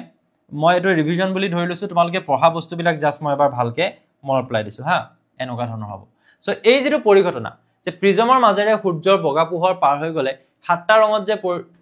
ভাগ হৈ যায় হেতুকে আমি কি বুলি কওঁ বগা পোহৰৰ বিচ্ছুৰণ বুলি কওঁ হয়নে আৰু এটো হৈছে পোহৰৰ বৰ্ণালী একেলগে এই গুটেই গিটাক আমি কি বুলি কম হে পোহৰৰ বৰ্ণালী তাৰমানে এটা স্পেক্ট্ৰাম অফ লাইট বুলি যেটো কোৱা হয় বুজি পালো ওকে নেক্সট আহি যোৱা ৰামধেনু কেনেকৈ গঠন হয় সো ৰামধেনু কেতিয়া গঠন হয় প্ৰথম কথা কি হ'ব লাগিব বৰষুণ যেতিয়া হ'ব তাৰ পিছত ওলাব লাগিব কি সূৰ্য আৰু সূৰ্য যেতিয়া ওলাব তাৰ বিপৰীত দিশত ৰামধেনুৰ সৃষ্টি হ'ব ধৰি লোৱা এফালে সূৰ্য ওলাইছে নহয় তেতিয়াহলে ৰামধেনু কোনফালে সৃষ্টি হ'ব এইফালে ৰামধেনু ধৰি লোৱা পূব ফালে সূৰ্য ওলাইছে পশ্চিম ফালে ৰামধেনু দেখি পাবা উত্তৰ ফালে ওলাইছে দক্ষিণ ফালে দেখি পাবা উল্টা দিশত সো এটো কেনেকৈ গঠন হয় বৰষুণ যেতিয়া দিব বৰষুণ দিয়াৰ পিছত সৰু সৰু পানীৰ কণিকাবিলাক বায়ুমণ্ডলত উপঙি থাকে আৰু সবে কিহৰ নিচিনা কাম কৰে এটা সৰু সৰু প্ৰিজমৰ নিচিনা কাম কৰে তুমি কেতিয়াবা বাথৰুমত গা ধুবলৈ গলে অলপ ফেন্টাসিৰ কাৰণে যেতিয়া মুখত পানী পাই ফুকে মাৰি দিয়া সূৰ্য পোহৰটো যদি পৰে তেতিয়া তাতো তুমি ৰামধেনুৰ নিচিনা দেখি পোৱা why একেটাই ৰিজন যিবিলাক বৰষুণৰ কণিকা আছে তাত কি হয় চাবা হেতু এটা বৰষুণৰ টোপাল ধৰি ললো এটো এটা বৰষুণৰ টোপাল তাৰ ধৰি ল সূৰ্যৰ পোহৰ আহি পৰিলেহি ইয়া হৈছে যেনিবা সূৰ্যৰ পোহৰ ঠিক আছে মই এনেকে দেখাও সূৰ্যৰ পোহৰ আহি ইয়াত পৰিলে সূৰ্যৰ পোহৰ আহি যেতিয়া পৰিব ইয়াত প্ৰথমতে হ'ব প্ৰতিসৰণ বিকজ বায়ুৰ পৰা গৈ পানীত সোমাব প্ৰতিসৰণ হওঁতে ইয়াত কি হ'ব আৰু এটা বস্তু যেটো হ'ব বিচ্ছুৰণ যে ৰঙা ৰংটো কমকে বেকা হ'ব বেঙুনীয়া ৰংটো আটাইতকৈ বেছিকে বেকা হ'ব কি হ'ল বিচ্ছুৰণ হ'ল এতিয়া ইয়াৰ ভিতৰতে আকৌ এবাৰ প্ৰতিফলন হ'ব চোৱা এটো কোৱা হয় আভ্যন্তৰীণ পূৰ্ণ প্ৰতিফলন এটো কি বুলি কোৱা হয় আভ্যন্তৰীণ পূৰ্ণ প্ৰতিফলন এনেকে ধৰণে প্ৰতিফলন হ'ব হিচাপতে ওলাই যাব লাগিছিল কিন্তু প্ৰতিফলন হ'ল এটো কোৱা হয় আভ্যন্তৰীণ পূৰ্ণ প্ৰতিফলন পিছত ক্লাস 12 ত ভালকে পঢ়িবলৈ পাবা আকৌ এবাৰ প্ৰতিফলন হ'ব ওলাই আহিব আৰু লাষ্টত আহি আমাৰ চকুত যেতিয়া সোমাব লাষ্টত আহি আমাৰ যেতিয়া চকুত সোমাব আমি তেতিয়া ৰামধেনু দেখি পাওঁ কথাটো হেতু সো এই তিনটা বস্তু চাৰিটা মানে তিনটাই হৈ থাকে বাট দুবাৰ হয় এটা বস্তু কোনটো হৈছে প্ৰতিসৰণ চোৱা ইয়াতো প্ৰতিসৰণ হৈছে প্ৰথমতে সোমাই গৈছে প্ৰতিসৰণ হোৱাৰ পিছত ভিতৰত ভাগ ভাগ যে হৈ গৈছে এটোক আমি কি বুলি কওঁ বিচ্ছুৰণ হৈছে কি হৈছে বিচ্ছুৰণ আৰু বিচ্ছুৰণ হোৱাৰ পিছত ইয়াত আকৌ কি হৈছে আভ্যন্তৰীণ ভিতৰতে তাৰ মানে আভ্যন্তৰীণ পূৰ্ণ প্ৰতিফলন মই স্পিডত লিখিছো অলপ আখৰ সাখৰ বেয়া হৈছে আৰু হা তাৰ পিছত আকৌ বাহিৰলৈ ওলাই গুছি আহিলে নহয় এটোক আমি কি বুলি কম প্ৰতিসৰণ সো তুমি চোৱা ইয়াত কি হ'ল ইয়াত দুবাৰকে প্ৰতিসৰণ হ'ল প্ৰতিসৰণ লাষ্টত আৰু ফাৰ্ষ্টত প্ৰতিসৰণ হ'ল তাৰ পিছত বিচ্ছুৰণ সাতটা ৰঙলৈ ভাগ হৈ যাব আৰু ভিতৰতে সেই সাতটা ৰঙে আকৌ কি হ'ব আভ্যন্তৰীণ পূৰ্ণ প্ৰতিফলন ওলাই নগৈ তাতে প্ৰতিফলন হয় এবাৰ প্ৰতিফলন হোৱাৰ পিছত লাষ্টত আকৌ হি কি হয় প্ৰতিসৰণ হয় গতিকে আমাৰ ইয়াত দুবাৰ প্ৰতিসৰণ হয় এবাৰ বিচ্ছুৰণ আৰু এবাৰ আভ্যন্তৰীণ পূৰ্ণ প্ৰতিফলন সো প্ৰতিটো বৰষুণৰ টোপালে কি কৰিব সাতটা ৰং তেনেকে সৃষ্টি কৰিব সোমাইছিলে এটা ৰং ওলাই গল সাতটা ৰং সো তেতিয়া তুমি সেই সাতটা ৰং একেলগে আকাশত দেখি পাবা ৰামধেনু হিচাপে মনত ৰাখিবা বৰষুণ দিয়াৰ পিছত সূৰ্য ওলালে সূৰ্যৰ বিপৰীত দিশত আমি ৰামধেনু দেখি পাম ওকে নেক্সট আহি যোৱা কি আছে চাই লওঁ এটো বায়ুমণ্ডলীয় প্ৰতিসৰণ বা এটমস্ফেৰিক ৰিফ্ৰেকশন আমি জানো যে আমাৰ পৃথিৱীৰ উপৰিভাগত কি থাকে বায়ুমণ্ডল থাকে আৰু এই বায়ুমণ্ডল প্ৰায় 8 কিলোমিটাৰ মানলৈকে বিয়পি থাকে আৰু ইয়াত কি হয় এই বায়ুমণ্ডলৰ তৰপবিলাকৰ ঘনত্ব একে নাথাকে হয় আমি জানো যে ঘনত্বৰ কাৰণে প্ৰতিসৰণ হয় আগৰ চেপ্টাৰত পঢ়িছো সো ইয়াৰ পোহৰ যেতিয়া বায়ুমণ্ডলৰ মাজেদি আহিব তেতিয়া ইয়াত কি হ'ব পোহৰ ৰশ্মি বেকা হ'ব কিহৰ কাৰণে বেকা হ'ব কিয়নো ইয়াত বায়ুমণ্ডলীয় প্ৰতিসৰণ মানে কিনো প্ৰতিসৰণ মানে পোহৰে এটা মাধ্যমৰ পৰা আহি আন এটা মাধ্যমত সোমালে গতিপথ বেকা হয় বা হালহলনি হয় সো ইয়াৰ পৰা আহি যেতিয়া ইয়াত সোমাবহি তেতিয়া হলে ইয়াত কি হ'ব এই বায়ুমণ্ডলৰ বাবে যেটো প্ৰতিসৰণ হয় কিয়নো বায়ুমণ্ডলটো ঘনত্ব বেলেগ বেলেগ হৈ থাকে বেলেগ বেলেগ তৰপবিলাকৰ বা ইয়াত শূন্য আছিল একোৱে নাছিল আহি বায়ুমণ্ডলত সোমালে বেকা হ'ল সো এই যে পোহৰ ৰশ্মিক প্ৰতিসৰণ কৰিলে বা পোহৰ ৰশ্মিৰ গতিপথ হালহলনি কৰিলে কোনে বায়ুমণ্ডলে কিহৰ বাবে তাৰ ঘনত্ব বেলেগ বেলেগ হোৱাৰ বাবে বেলেগ বেলেগ অঞ্চলত হেতুক আমি কি বুলি কওঁ বায়ুমণ্ডলীয় প্ৰতিসৰণ এই বায়ুমণ্ডলীয় প্ৰতিসৰণৰ বাবে খুব ধুনিয়া কেইটামান বস্তু দেখি পোৱা যায় প্ৰথমটো কোৱা হৈছে চোৱা যে তৰাৰ আপাত স্থান তোমালকে এই চিত্ৰটো মানে দেখি পাবা যে তৰাই কিয় তীব্ৰে থাকে আমি যেতিয়া তৰাটো চাওঁ তৰাটো দেখিব লাগে একচুয়ালি মানে ইয়াত এটো আপাত স্থান বুলি কৈছে ওকে দেখিব লাগে ইয়াত কিন্তু দেখো ইয়াত কি হৈ আছে কথাটো মই বুজাই দিও ইয়াত তেতিয়াহে বুজি পাবা ধৰি লোৱা ইয়া হৈছে আমাৰ আৰ্থ কি হয় ইয়া পৃথিৱী আৰু ইয়াৰ ওপৰত এয়া হৈছে কি বায়ুমণ্ডলৰ বিভিন্ন তৰপ আছে এটো হৈছে তৰাটো হৈছে এটো সো তৰাৰ পৰা যেতিয়া পোহৰ আহিব তৰাটোৰ পৰা যেতিয়া পোহৰ আহিব এনেকে ধৰণে পোহৰ আহিছে আহি ইয়া পুনকে আহি আছে পোহৰ আহিছে আহি ইয়াত সোমোৱাৰ লগালগ অলপ বেকা হৈ যাব কিয় বেকা হ'ব বায়ুমণ্ডলীয় প্ৰতিসৰণৰ বাবে সো এই প্ৰতিসৰিত ৰশ্মিক যেতিয়া তুমি এফালে এনেকে পুনে পুনে বহাই দিবা তেতিয়া তুমি ইয়াত তৰাটো দেখি পোৱাৰ নিচিনা লাগিব এটো কোৱা হ'ব আপাত স্থান তাৰ মানে একচুয়ালি তৰাটো তাত নাছিল ইয়াতহে আছিল এটো প্ৰকৃত স্থান কিন্তু তৰাটোক তুমি তাত দেখি পালা আৰু ইয়াত বায়ুমণ্ডলীয় প্ৰতিসৰণৰ বাবে বাৰে বাৰে এই পোহৰৰ গতিপথ বাৰে বাৰে হালহলনি হ'ব তৰাটো এডখত এনেকে হালহলনি হৈ থাকিব তেতিয়া তৰাটো চিকমিকাই থকা নিচিনা লাগে তৰাৰ চিকমিকনি হে কাৰণে আমি দেখি পাওঁ যে বায়ুমণ্ডলীয় প্ৰতিসৰণৰ বাবে তললৈ যিমানে গৈ থাকিবা হিমানে কি হ্ৰাস পায় প্ৰতিসৰণাংক হ্ৰাস পায় কিহৰ বাবে প্ৰতিসৰণাংক হ্ৰাস পায় কিয়নো তললৈ গৈ থকা মাত্ৰক তাত ঘনত্ব যিমানে বেছি হ'ব হিমানে প্ৰতিসৰণাংক বাঢ়ি যায় সো প্ৰতিসৰণাংক হ্ৰাস পায় অৰ্থ হ'ল ঘনত্ব কি হ'ব কমি যাব এটা বায়ুমণ্ডলীয় প্ৰতিসৰণৰ বাবে তৰাৰ আপাত স্থান আমি বুজি পালো চাগে ন টপিকটো যে বায়ুমণ্ডলীয় প্ৰতিসৰণৰ বাবে তৰাটো য'ত আছিল পোহৰ আহি যেতিয়া সোমাবহি আপতিত ৰশ্মি ইয়াত প্ৰতিসৰণৰ ফলত বেকা হৈ আমাৰ চকুত সোমাব সো আমি যেতিয়া দেখিম আমি তাৰ এই প্ৰতিসৰিত ৰশ্মি মানে এইডাল আমি যেতিয়া বহাই দিম এফালে পুনে পুনে তেতিয়া আমি তৰাটো তাত দেখি পোৱাৰ নিচিনা লাগিব হয়নে হেতু আছিল তৰাৰ আপাত স্থানৰ কনসেপ্ট তাৰ পিছত আহিলে অগ্ৰিম সূৰ্যোদয় আৰু পলম সূৰ্যাস্ত এটো বায়ুমণ্ডলীয় প্ৰতিসৰণৰ বাবে দেখা পোৱা যায় চিত্ৰটো তোমালোকক তেনেকে দেখুৱা হৈছে মই তোমালোকক ইয়াত এবাৰ বুজাই দিছো চোৱা যে ইয়া হৈছে পৃথিৱী আকৌ মই তাত বায়ুমণ্ডলে আঁকিব লাগিব ধৰি লোৱা ইয়াৰ চাৰিওফালে এয়া হৈছে বায়ুমণ্ডল যলৈকে বায়ু বিয়পি আছে মানে পৃথিৱীৰ চাৰিওফালে তাৰপিছত তোমালোকক কোৱা হ'ল এনেকুৱা ধৰণেৰে যে সূৰ্যটো ইয়াতে আছে হিচাপ মতে তুমি দেখিব নালাগে কিয় দেখিব নালাগে যদি তুমি ইয়াত আছা তুমি সাপোজ ইয়াতে আছা তুমি দেখিব লাগে জানো এতিয়া নালাগে কিন্তু তুমি দেখি পাইছা কোৰ সূৰ্যটো ইয়াত দেখি পাইছা ইয়াতে দেখি পাইছা আৰু তুমি কৈছা যে বা সূৰ্যটো হৈ গ'ল কিন্তু আসলতে হোৱাই নাছিলে 2 মিনিট আগতে তুমি দেখি পালা কিয় এই সূৰ্যৰ পৰা যেটো পোহৰ ৰশ্মি আহিব এই সূৰ্যৰ পৰা যেটো পোহৰ ৰশ্মি আহিব আহি যেতিয়া ইয়াত পৰিব পৰাৰ লগে লগে কি বেকা হ'ব এনেকে চকুত মাব আৰু এই বেকা আহিব এই প্ৰতিখৰিত ৰশ্মিটো এই আপতিত ৰশ্মি আছিলে ইয়াৰ পৰা প্ৰতিখৰিত ৰশ্মি হৈ গ'ল মাধ্যম হলনি হ'ল ইয়াক যেতিয়া পুনে পুনে বহাই দিবা তুমি সূৰ্যটো ইয়াত দেখাৰ নিচিনা লাগিব গতিকে আমি কম কি যে বায়ুমণ্ডলীয় প্ৰতিখৰণৰ বাবে আমি কি দেখি পাওঁ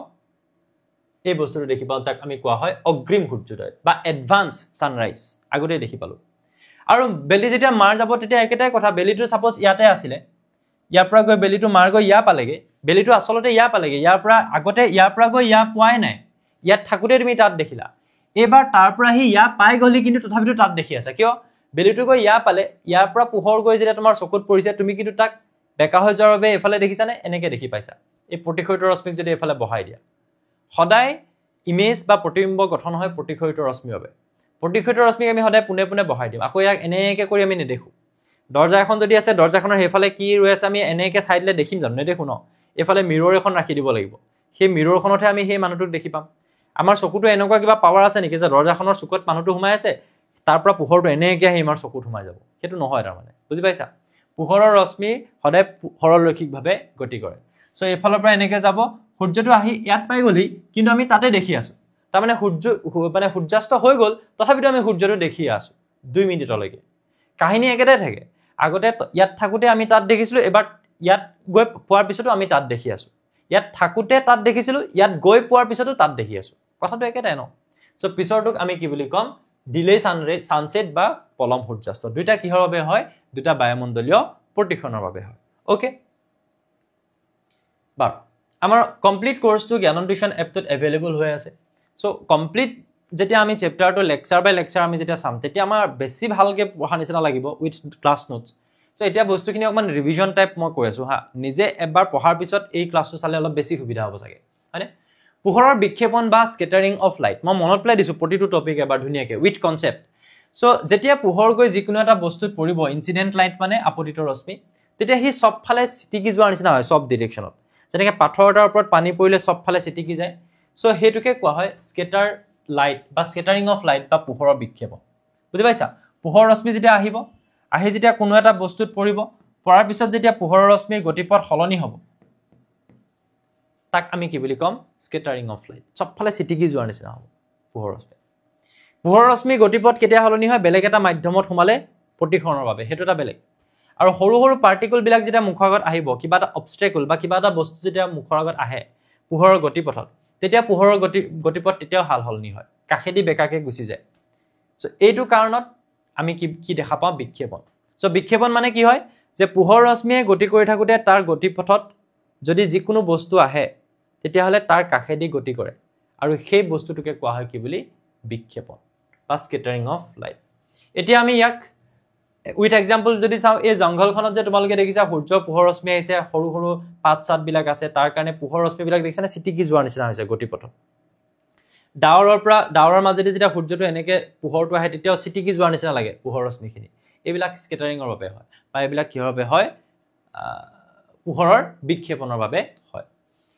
তিনডালৰ পৰিঘটনা আমি জানো চাগে যে এইফালে লৈ ললো এটা মানে পানী গ্লাস সেই পানীৰ গ্লাসটো তুমি দেখিছা যে টৰ্চটো মাৰি দিছো খুব ভালকে দেখি পোৱা নাই কিন্তু যেতিয়া আমি ইয়াত মিল্ক ওয়াটাৰ বা ইখিনি নৰমাল ওয়াটাৰ আছিল অলপকে দেখি পাইছো খুব বেছিকে দেখি পোৱা নাই হয় নিমখ চেনি কিবা তুমি গুলি থৈ দিছা অলপ দেখি পাইছা পোহৰটো কিন্তু এয়া যদি মিল্ক ওয়াটাৰ হয় গাখীৰ পানী হয় তেতিয়া তুমি পোহৰ ৰশ্মিটো খুব ভালকে দেখি পাবা তাৰ অৰ্থটো হ'ল তিনডালে এটা পৰিঘটনাৰ কথা কৈছিলে যে পোহৰ ৰশ্মি গতিপথত যদি কিবা বস্তু আহি যায় পোহৰ ৰশ্মিয়ে গতি কৰি থাকোতে তাৰ সন্মুখত যেতিয়া যিকোনো বস্তু আহি যায় বা কিছুমান যদি কণিকা আহি যায় সেই কণিকাবিলাক আহি গলে তাৰ গতিপথটো উজ্জ্বল হৈ পৰে তাক কোৱা হয় তিনডালৰ পৰিঘটনা যেনেকৈ তোমালোকে ইয়াত চাই লোৱা এটো তিনডালৰ পৰিঘটনা যে এনেকে সৰু সৰু যদি বিন্ধাবিলাক থাকে কৰবা ৱাল এখনত তাৰ পৰা পোহৰ ৰশ্মিবিলাক আহোতে এই ৰুমটোত থকা এই গতিপথবিলাক জিলিকি গৈছে কিয় কিয়নো ইয়াত কিছুমান পাৰ্টিকুল আছে ধূলিৰ কণিকা হ'ব পাৰে বায়ুৰ কণিকা হ'ব পাৰে সো এই ঘৰটো যদি কেনেবাকৈ হাৰি দিয়া এই কণিকাবিলাক আৰু বেছি উজ্জ্বল হৈ গুচি যাব কিয় গুচি যাব কিয়নো গতিপথত আমাৰ সেই তিনডালৰ ইফেক্টটো বা তিনডালৰ পৰিঘটনাটো দেখি পাম এইবিলাক কলয়দীয় দ্ৰৱ বুলি কোৱা হয় কি বুলি কোৱা হয় এইবিলাকক কোৱা হয় কলয়দীয় দ্ৰৱ যিবিলাক দ্ৰৱ কি হয় যিবিলাক দ্ৰৱত পোহৰ ৰশ্মিবিলাক কি হৈ যায় উজ্জ্বলি যায় সো ইয়াত যদি চাবলৈ যোৱা এইটো হৈছে এটা কলয়দীয় দ্ৰৱ তাৰমানে ইয়াত গাখীৰ মিহলাই দিয়াৰ মাত্ৰ তাত পাৰ্টিকুলবিলাক এনেকুৱা বেছিকৈ আহি গৈছে যিবিলাক পোহৰ ৰশ্মিয়ে তাৰ গতিপথত জিলিকাই দিছে বুজি পালো এইটো হৈছে তিনডালৰ পৰিঘটনা তাৰপিছত আহিছো ইয়ালে যে সূৰ্যোদয় আৰু সূৰ্যাস্তৰ সময়ত কিয় আমি মানে এনেকুৱা ধৰণৰ দেখি পাওঁ তোমালোকে দেখিছা যে বেলিটো কেনেকুৱা হৈ থাকে ৰঙা আকাশখনো কেনেকুৱা হৈ যায় ৰঙা ৰঙৰ হৈ যায় এইটো কিহৰ কাৰণে দেখি পাওঁ আমি চোৱা এইটো কোৱা হয় সূৰ্যোদয় আৰু সূৰ্যাস্তৰ সময়ত সূৰ্যৰ ৰং কিয় সলনি হয় চাবা দেই এইটো হয় কিহৰ বাবে বায়ুমণ্ডলীয় প্ৰতিসৰণৰ বাবে চোৱা আৰু লগতে আৰু এটা বস্তুৰ বাবে হয় যেটো হৈছে বিক্ষেপণ আমি আকাশৰ ৰং নীলা কিয় দেখো সেইটো বস্তু ইয়াত থাকি গ'ল বাট মই কৈ যাওঁ যে সূৰ্যৰ 7টা ৰঙৰ নীলা ৰংটো সবতকৈ বেছি বিক্ষেপিত হয় মানে কি যে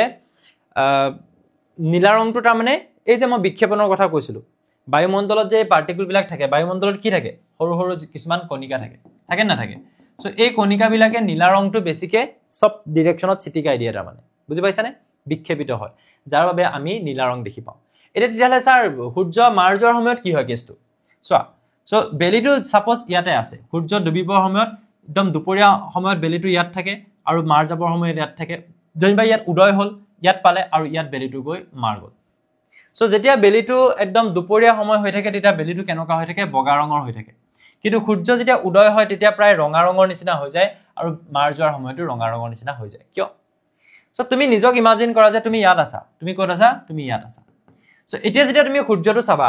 সূৰ্যৰ পৰা অহা পোহৰ ৰশ্মি বায়ুমণ্ডলৰ মাজেদি বেছি দূৰ আহিবলৈ নাপায়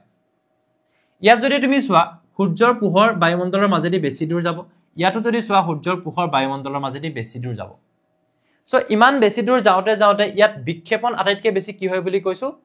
নীলা ৰং সো নীলা ৰং বিক্ষেপণ হওঁতে নীলা ৰংটো আধাতে নোহোৱা হৈ যাব বাকি থাকি যাব কি ৰঙা ৰং আটাইতকৈ কম বিক্ষেপণ কি হয় ৰঙা ৰং আৰু ইয়াত কি হয় স্যাৰ ইয়াত বিক্ষেপণ হ'বলৈ নাপায় বায়ুমণ্ডলটো খুব কম পৰিমাণে বায়ুমণ্ডলৰ মাজেদি যায় সো বগা পোহৰ বগাকেই তুমি দেখি পোৱা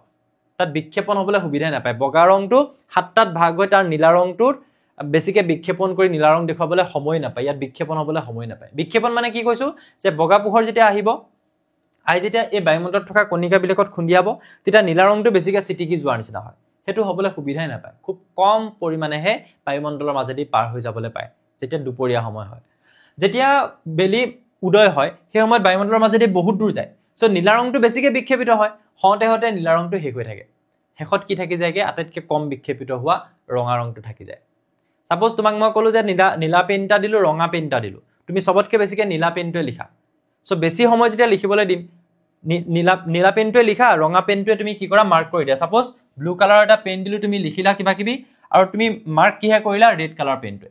সো প্ৰথমতে কোনটো পেনৰ চিয়াহী শেষ হ'ব নীলা পেনটো সো ঠিক তেনেদৰে নীলাটো যেহেতু বেছিকৈ ইউজ হৈ আছে বেছিকৈ বিক্ষেপণ হৈ আছে আটাইতকৈ কম ব্যৱহাৰ হোৱাটো আহি আমাৰ চকুত পৰিব ৰঙা ৰং আটাইতকৈ কমকৈ বিক্ষেপিত হোৱাটো আহি আমাৰ চকুত পৰিব ৰঙা ৰং আৰু তেতিয়া আমি বেলিটো দেখি পাম ৰঙা আকাশখনো ৰঙা দেখি পাম কথাটো বুজি পালো নে বাৰু যে বায়ুমণ্ডলৰ মাজেদি বেছি দূৰ পোহৰ আহিবলগীয়া হয় সো বেছিকৈ বিক্ষেপণ হয় আৰু বেছিকৈ কি বিক্ষেপণ হয় নীলা ৰং বেছিকৈ নীলা ৰং বিক্ষেপণ হয় আটাইতকৈ কম ৰঙা ৰং সো বিক্ষেপণ হওঁতে নীলা ৰং শেষ হৈ থাকে নীলা ৰঙৰ চিয়াহী লিখোতে শেষ হৈ থাকিলে লাষ্টত তোমাক মই যেতিয়া মাৰ্কিং কৰিবলৈ দিছিলোঁ সেইটোৱে লিখি আছা সেনেকুৱা হৈ যায় সো তেতিয়া কি হ'ব গোটেই আকাশখন আৰু বেলিটো ৰঙা দেখি পাবা ইয়াৰ পিছত কি আছে তাৰমানে আমাৰ শেষেই হ'ল তোমালোকে কি শিকিলা সো প্ৰথমতে তোমালোকে কি শিকিলা যে চকুৰ ফোকাছযোগ্য হাল সলনি কৰি দূৰত অথবা ওচৰত থকা বস্তু ফোকাছ কৰিব পৰা সামৰ্থ্যক চকুৰ উপযোজন ক্ষমতা বোলে চকুৰ ফোকাছযোগ্য হাল সলনি কৰি ওচৰত বা দূৰত থকা বস্তুক আমি চকুত ভালকে দেখি পাব পৰাৰ যেটো ক্ষমতা তাক কোৱা হয় উপযোজন ক্ষমতা কাৰ লগত জড়িত চিলিয়াৰী পেশী চকুৰ পৰা যি ন্যূনতম দূৰত্বত বস্তু এটা স্পষ্টকৈ আৰু চকুত জোৰ নপৰাকৈ দেখা পোৱা যায় তাক চকুৰ নিকট বিন্দু বা স্পষ্ট দৃষ্টিৰ ন্যূনতম দূৰত্ব বুলি কোৱা হয় আৰু নিয়মীয়া দৃষ্টিশক্তিৰ সদ্যপ্ৰাপ্ত বয়স্কৰ বাবে এই দূৰত্ব 25 সেন্টিমিটাৰ 25 সেন্টিমিটাৰতকৈ ওচৰলৈ না তুমি বস্তুটো খুব জোৰ কৰি চাব লাগিব চকুত জোৰ পৰিব সো জোৰ নপৰাকৈ একদম ধুনীয়াকৈ যিমান ওচৰলৈকে দেখি পোৱা দ্যাট ইজ 25 সেন্টিমিটাৰ ন্যূনতম দূৰত্ব বা নিকট বিন্দু দৃষ্টি সাধাৰণ প্ৰতিসৰণমূলক ত্ৰুটিসমূহ হ'ল প্ৰতিসৰণমূলক মানে প্ৰতিসৰণৰ বাবে হোৱা ত্ৰুটি কি মায়োপিয়া হাইপাৰমেট্ৰোপিয়া প্ৰেছ'বায়োপিয়া মায়োপিয়াক নিকট দৃষ্টিগ্ৰস্ততা বুলি কোৱা হয় ই দূৰৰ বস্তুৰ প্ৰতিবিম্ব ৰেটিনাৰ আগত গঠন হয় আৰু উপযোগ্য ক্ষমতা আমি কি লেন্স ব্যৱহাৰ কৰো অবতল লেন্স ব্যৱহাৰ কৰো হাইপাৰমেট্ৰোপিয়া দূৰ দৃষ্টিগ্ৰস্ততা দূৰটো মানে আমি দেখো ওচৰটো নেদেখো কি ইউজ কৰো আমি উত্তল লেন্স ব্যৱহাৰ কৰো আৰু বয়স যেতিয়া বাঢ়ি যায় তেতিয়া চকুৰ উপযোজন ক্ষমতা যেতিয়া লোপ পায় তেতিয়া আমি কি আমাৰ কি হয় প্ৰেছ'বায়োপিয়া হয় হয়নে তাৰ পিছত বগা পোহৰৰ উপাংশ ৰংবোৰলৈ পৃথকীকৰণক বিচ্ছুৰণ বোলে বা বগা পোহৰ যে প্ৰিজমৰ মাজেৰে পাৰ হৈ গলে সাতটা ৰঙত ভাগ হৈ যায় তাক বিচ্ছুৰণ বোলে পোহৰ বিক্ষেপণৰ বাবে আকাশৰ ৰং নীলা হয় সূৰ্যোদয় আৰু সূৰ্যাস্তৰ সময়ত সূৰ্যৰ ৰং ৰঙা হয় বিক্ষেপণৰ বাবে কি হয় এই যে বগা পোহৰ আহিলে মই কৈছো নীলা ৰংটো বেছিকৈ চিটিকি পৰিছে সব ডিৰেকশ্যনতে পোহৰৰ মানে পোহৰে খুন্দা খায় যেতিয়া কলয়ডীয় দ্ৰৱ তাত কি হৈছে বায়ুমণ্ডলত থকা পাৰ্টিকল বিলাক কণিকা বিলাক তাত খুন্দা খায় যেতিয়া পোহৰ সবফালে চিটিকিছে তাক কোৱা হয় বিক্ষেপণ নীলা ৰঙৰ বিক্ষেপণ সবতকৈ বেছি হয় বাবে নীলা দেখি পোৱা আৰু বায়ুমণ্ডলৰ মাজেদি বেছি দূৰ যাবলগীয়া হয় সূৰ্যোদয় আৰু সূৰ্যাস্তৰ সময়ত সেইকাৰণে তোমালোকে ৰঙা দেখি পোৱা আটাইতকৈ কম বিক্ষেপিত হয় ৰঙা ৰং যেটো মই অলৰেডি বুজাইছো ইয়াত সো এইখিনি বস্তুৱে তোমালোকে ধুনীয়াকৈ পঢ়িবা অনুশীলনী কোৱেশ্চনছ বিলাকো কৰিবা তাৰপিছত আৰু তোমালোকে চেপ্টাৰটো নোৱাবলগীয়া কি আছে একোৱে নাই চাগে সো বুজি পালা নাই হেতু মোক কমেন্ট সেকশনত জনাবা আৰু বহুত বেছি ইম্পৰ্টেন্ট কথা এটো যে তোমালোকে আমাৰ এই WhatsApp চেনেলটো জয়েন হৈ লবা এটো তোমালোকে যিকোনো ইনফৰমেশন পাই থাকিবা কিবা ইম্পৰ্টেন্ট আমাৰ ক্লাস 10 ৰ যেটো ম্যাথমেটিক্সৰ লাইভ খিনি আমি কৰি আছিলো ইউটিউবত লাইভ যোগে বহুতখিনি আমাৰ অলৰেডি হৈ গৈছে দুদিনমান আমাৰ লাইভটো অফ আছে আকৌ সাগে হ'ব প্লেলিষ্টটো মই ডেসক্ৰিপচনত দি দিম সো ইয়াত তোমালোকে জয়েন হৈ লবা চেনেলটো স্ক্যান কৰি পেলানি আৰু এটো আমাৰ কমপ্লিট কোৰ্স যেটো সাধাৰণ বিজ্ঞানৰ আমাৰ এপটোত এভেইলেবল হৈছে জ্ঞানম টিউশন এপটোত যদি কোনোবাই ইচ্ছা কৰা তেতিয়াহলে ফুল কোৰ্সটো তোমালোকে আমাৰ এপটোত গৈ বিচাৰিলে পাই যাবা তাত তুমি পাৰচেজ ল'ব পাৰা থ্যাংক ইউ সো নতুন আকৌ এটা ভিডিওত পুনৰ লগ পাম অল দা বেষ্ট